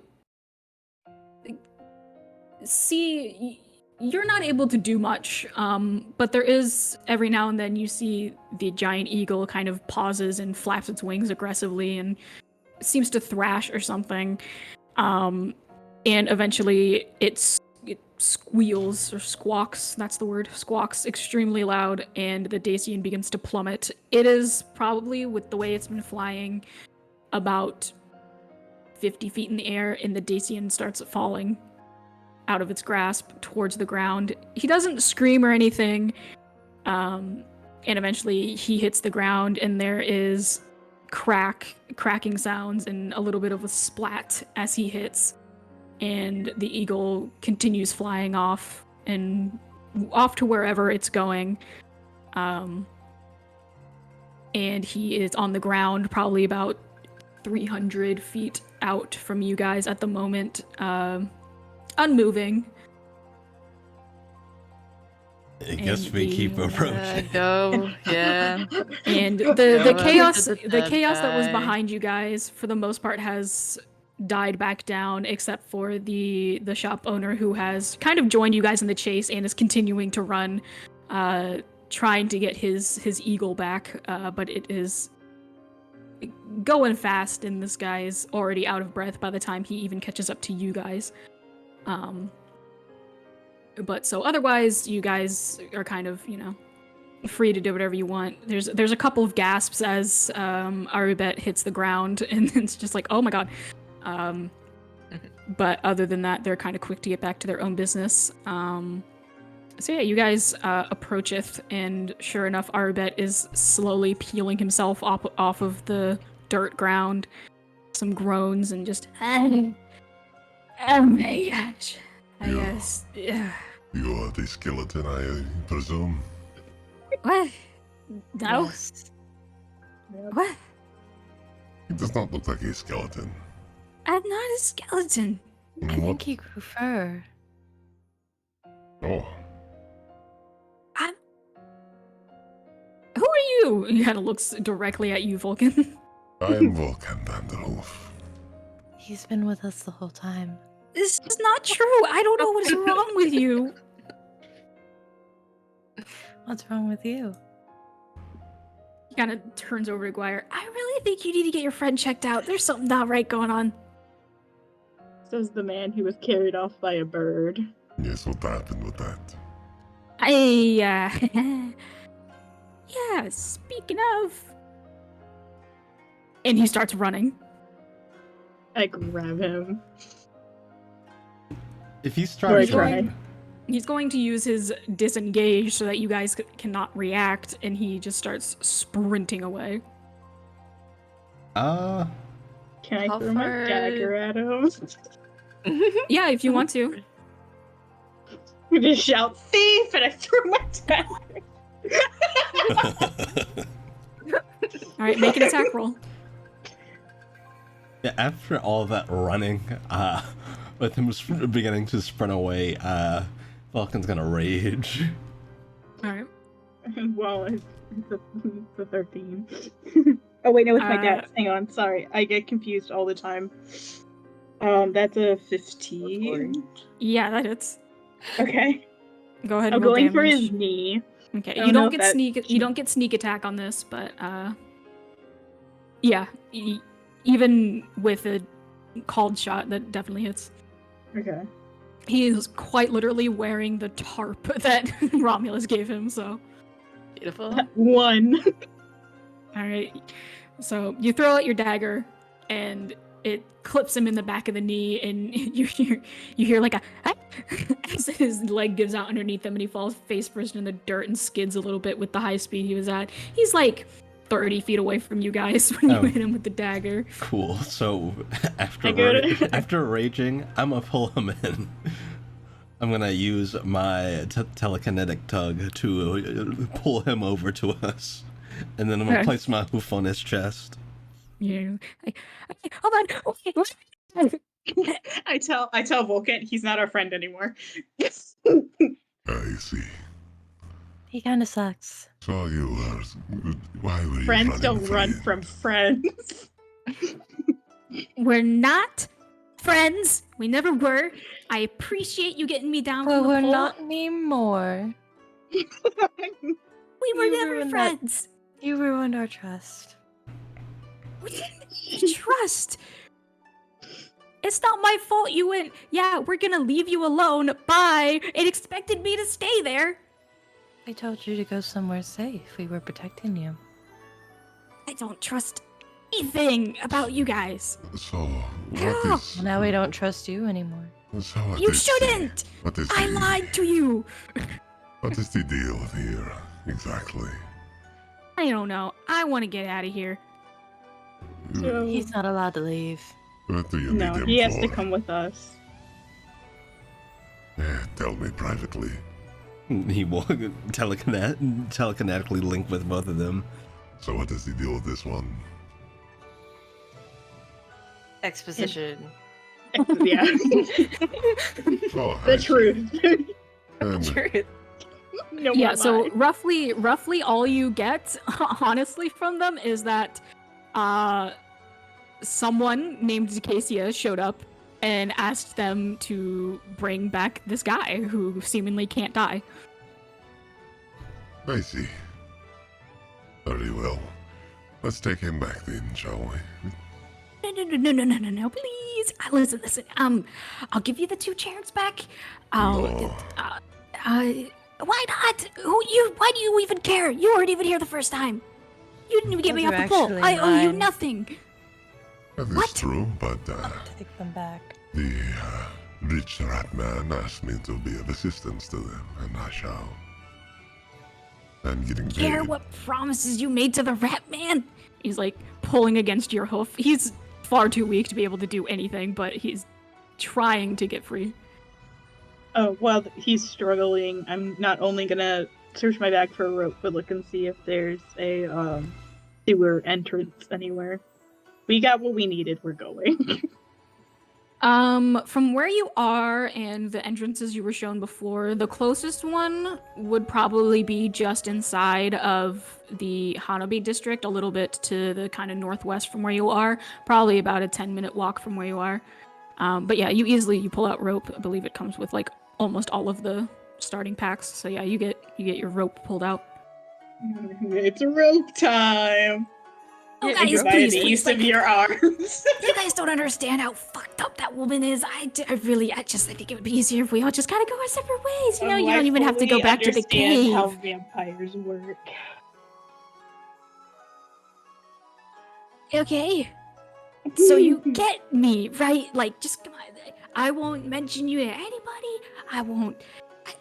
I'll just go my way. You don't have to go back to the cave. It's not like she can find you or anything. Like, Now you're going. So who is this person? you don't even know. Oh my gosh. You know what? You guys tell him. I'm not wasting my breath anymore. And he starts holding his breath. I knew that doesn't work.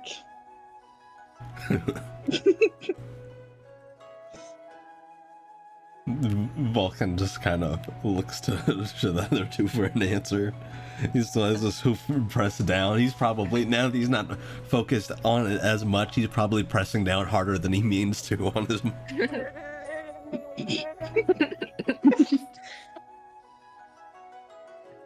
Sorry, what were you asking to explain specifically? Who Decasia was. Yeah. Oh, a vampire lady that's basically keeping our home hostage right now. Oh, I see. Yeah. To be fair, it was hers first.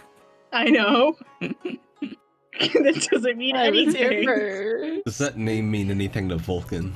He allowed us to go ahead and stay make there. go ahead and make a history check. Alright, he's dumb as bricks. Let's go. I don't think so, but would Nell know anything? I believe you rolled a history check earlier. Oh, you I can, did. You can again if you want to. That was higher than Romulus's. That's a 14. Okay. No, you can if you want to roll another one. It'll be at disadvantage, but you can roll another one if you'd like to. Give it a shot. Well, that's not one. Never mind. Nell don't know shit. So Vulcan, you're thinking about it. and you've definitely heard the name before. Not through any of the connections you're currently intertwined with, at least as far as you know, but kind of thrown around because the group you're with is a bit of an information network along with how the vampires function. And information networks share information with each other in a form or kind of show of trust. And thinking about it for a little bit and having seen a little bit of this Dacian man's regeneration, the name Decacia, thinking about it, so the way vampires work is that there is the original vampire, the one who discovered vampirism in its purest form. Necroses is now considered a deity due to his ability to basically harness a realm of death as his own, effectively giving himself his own pocket plane and stuff. But he created vampirism and then gave a less potent, less dangerous strain to a bunch of progenitor vampires who then had the free will to do whatever they wanted with it. And Decacia is the progenitor vampire of decay. Her entire bloodline focuses on the decaying that happens to the body after death. She is considered fascinated by it. And she quote-unquote calls it the metamorphosis of her bloodline, and often does experiments with death, rot, decay, and what it does to different types of bodies, different life forms, different organic things, and is definitely known that while being more sociable than some other more stuck-up or aggressive vampires, she is definitely one of the more twisted and one of the more really could care less about those around her so long as they serve her for her needs. So now, as far as specifically how this Dacian is related to her outside of probably being a vampire, you wouldn't know specifically, and you don't necessarily know what she's up to at the moment, but that's kind of what you can think of at the moment about her. Well, from the sounds of it, if it is not done, it might cause more problems than you could possibly cause.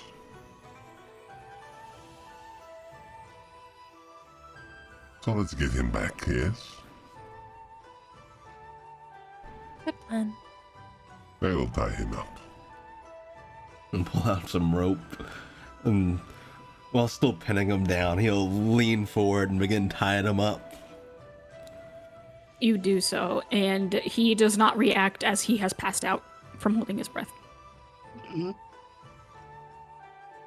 Well, so did you travel on foot or by air?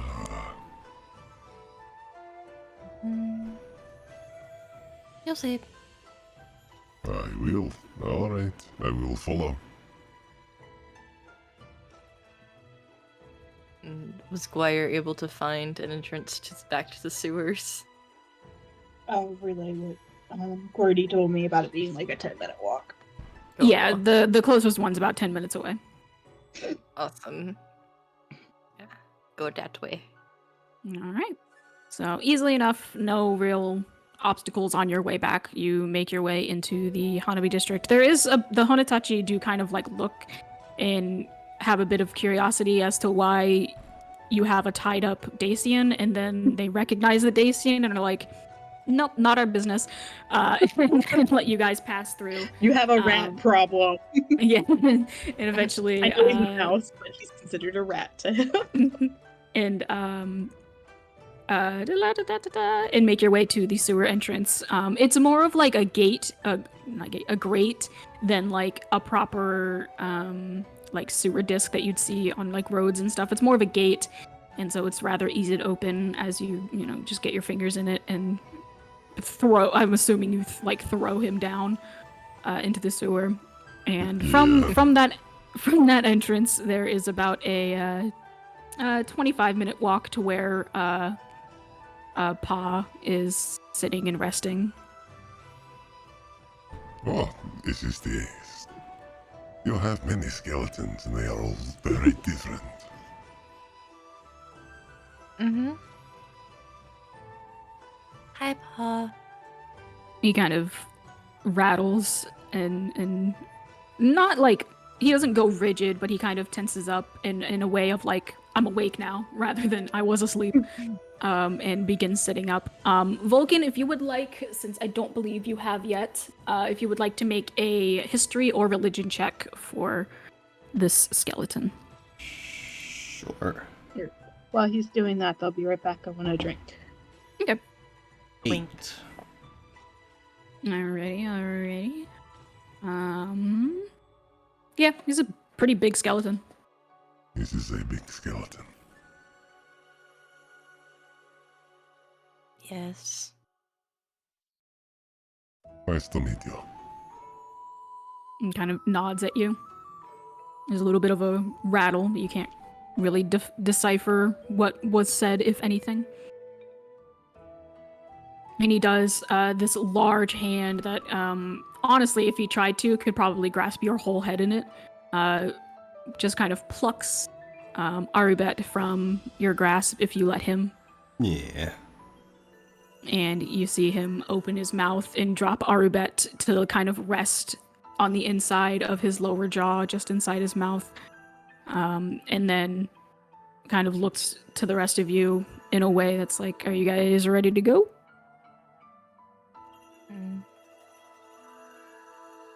Yeah, I think Nell do the same thing they did last time and touch his rib. Okay. We'll wait for Shade to get back. Yeah. Excuse me. Oh, welcome back. All right, so much to kind of the shock and awe of the other people in the sewer down here, Pa once again opens up his rib cage and allows you all to climb in, and once you are settled in, you tap on his ribs and he begins his descent into the ground once again.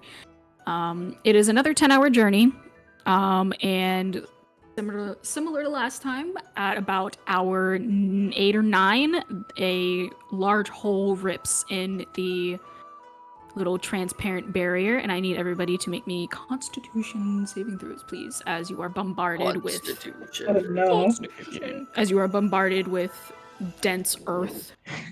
My turn to go night-night. Good night. 6. Okay. 26. 15. All right. Yeah. So. Good night, everybody. So, shortly after you guys started your descent into the earth, Arubet woke up and instantly got to like complaining and begging and trying to make offers that have bad thing. tried to make offers that had absolutely no warrant or weight to actually get you all to change your mind. And it was almost entertaining as you guys would see anytime that Pa made a turn or had to dodge a rather large boulder or anything like that, he would get thrown around inside of Pa's skull and kind of just like... and so there was... It was a bit of a mix of, oh, thank God he's finally shut up, and also, oh man, I was having fun, when the barrier rips and a large kind of moss and bug covered rock crashes into him from up inside the ribcage, and he falls out of the skull where he's kind of been safely kept and lands at your guys' feet unconscious. And Guire, you're laughing until kind of similarly to you get smothered by a wave of dirt that knocks you out. And you take... Okay. 24 points of bludgeoning damage. So 24? And are knocked unconscious. This happens. Vulcan looks down at the two unconscious people here. Well, I did not know that they had dirt naps on the move these days. Uh-huh. I get it. It's more convenient this way. It seems so. I prefer more traditional, but this works too. I did not think that I would be traveling inside of a giant skeleton today, but I have no complaints. Yeah, so there's another hour of, as peaceful as you guys decide to leave it, travel, with Aribet and Guire unconscious. Not that Guire talked too much, but Aribet definitely did. And eventually you resurface in the kind of heart or the main cavern of this cave. And you are dropped off by Pa, who once again kind of pulls his full body up and rests against the wall, catching his energy, breath. And Decasia is kind of propped up on a wooden chair with V in her lap, just kind of talking to her. And the other skeleton, Ma, is kind of buried in the dirt where she usually is, kind of head just above the ground. So is this the angry friend of which you spoke? Yes. Well, not that one. Tafris has been relocated to a private room to continue getting rest. Oh. He probably enjoys that. This is this one's angry friend, and points at Aribet. You see Aribet's eyes like shoot open, and despite being tied up, he starts to try to scramble away, kind of just scooting along the floor. And Decasia kind of gently puts V down with a couple little pats on the head before walking up to the Dacian and kind of grabbing him by the wrist and tucking him up under her arm. I appreciate you returning my goods to me. He's a strange skeleton. And who might you be? I am Volkan Vanderolf. All right. Well, I have recovered what I needed and made a drop of a V, so I'm going to be on my way. I do hope your friend recovers soon and that you all figure out your next steps.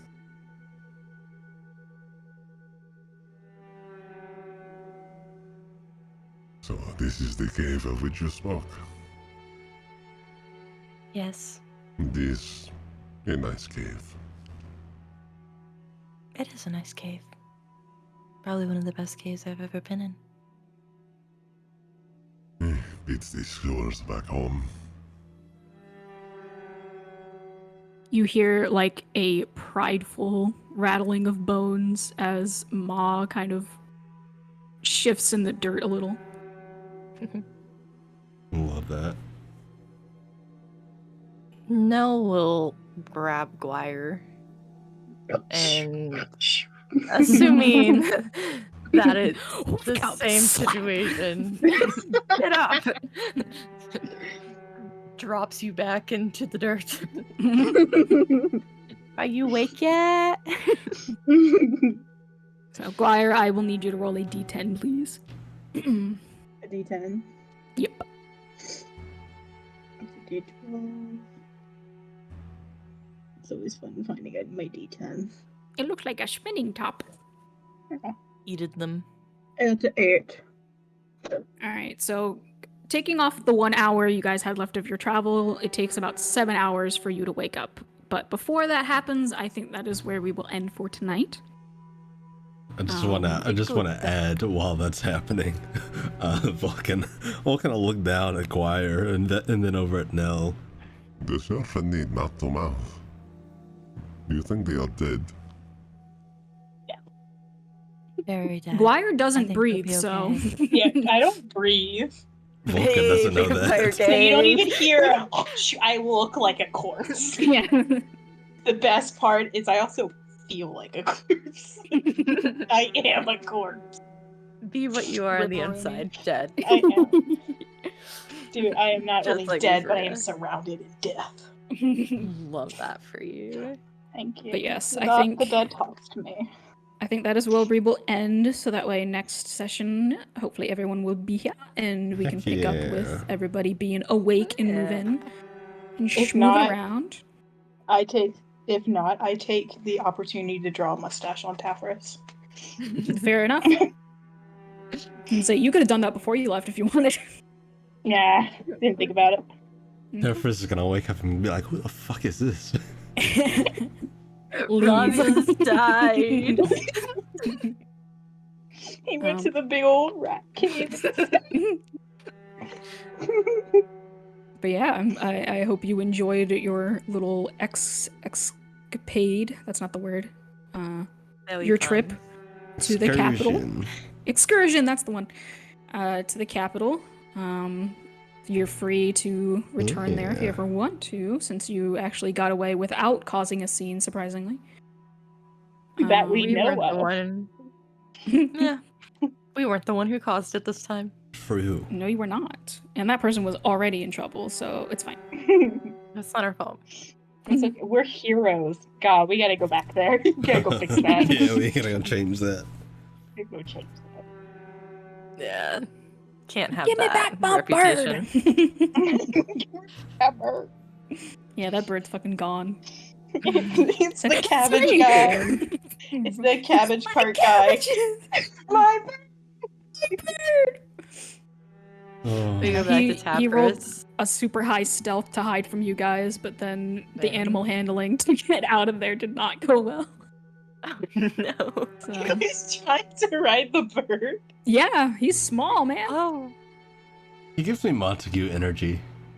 A little bit Yeah. more openly awful than Montague. Yeah. Montague we just decided to dislike, whereas this guy is a little bit much. Yeah, he just He kind of talks too much. sucks. Montague, we just A little bit. decided that he sucked. Yeah. Montague I For just no started an reason. anti-fan club of for no reason other Caught than I on. wanted to. Oh, my homies hate Montague. Reason? Cause The vibes were off, man. well, what I like is that when it first happened, you guys were like, "Why do you hate Montague so much?" And now everyone hates Montague. I love Power. it. Irrational hate. There's got to be Peer one pressure. NPC that you hate for no reason. And we choose the little guy in that one. Just beat on him. What I love is like Arubet's actually really fucking cute when he's not, half dead and rotting. I like that See, Yeah. Just like me Sneak it for off. real. it was very much in character for him, but Romulus is like, oh shit, he's alive, die. Ugh. God Ugh, damn. guys, he's moving. Ugh. Ugh. Poke it with the stick. Oh shit, it's alive. Nell just wanted some organs. She doesn't want anything What's the, nice. like, rat jump scare video where the person's filming the dead rat and it's not dead? It's like the vine. Is that real? Is that real? Well, chat, thank you for joining us. I hope you enjoyed. And Hope the dogs weren't Spoken. too crazy. I didn't hear him too much for the most part. QQ. Yeah, assuming all is well, we will be back on our usual schedule with this. So we'll be back on the 29th. You're And yeah, unless I die or something, next stream will be Pulled out knife. next Friday. We'll be back with more Bleeding Moon. So look forward. Yeah, see you guys around. Good night, chat. Or not. Night chat. Bye.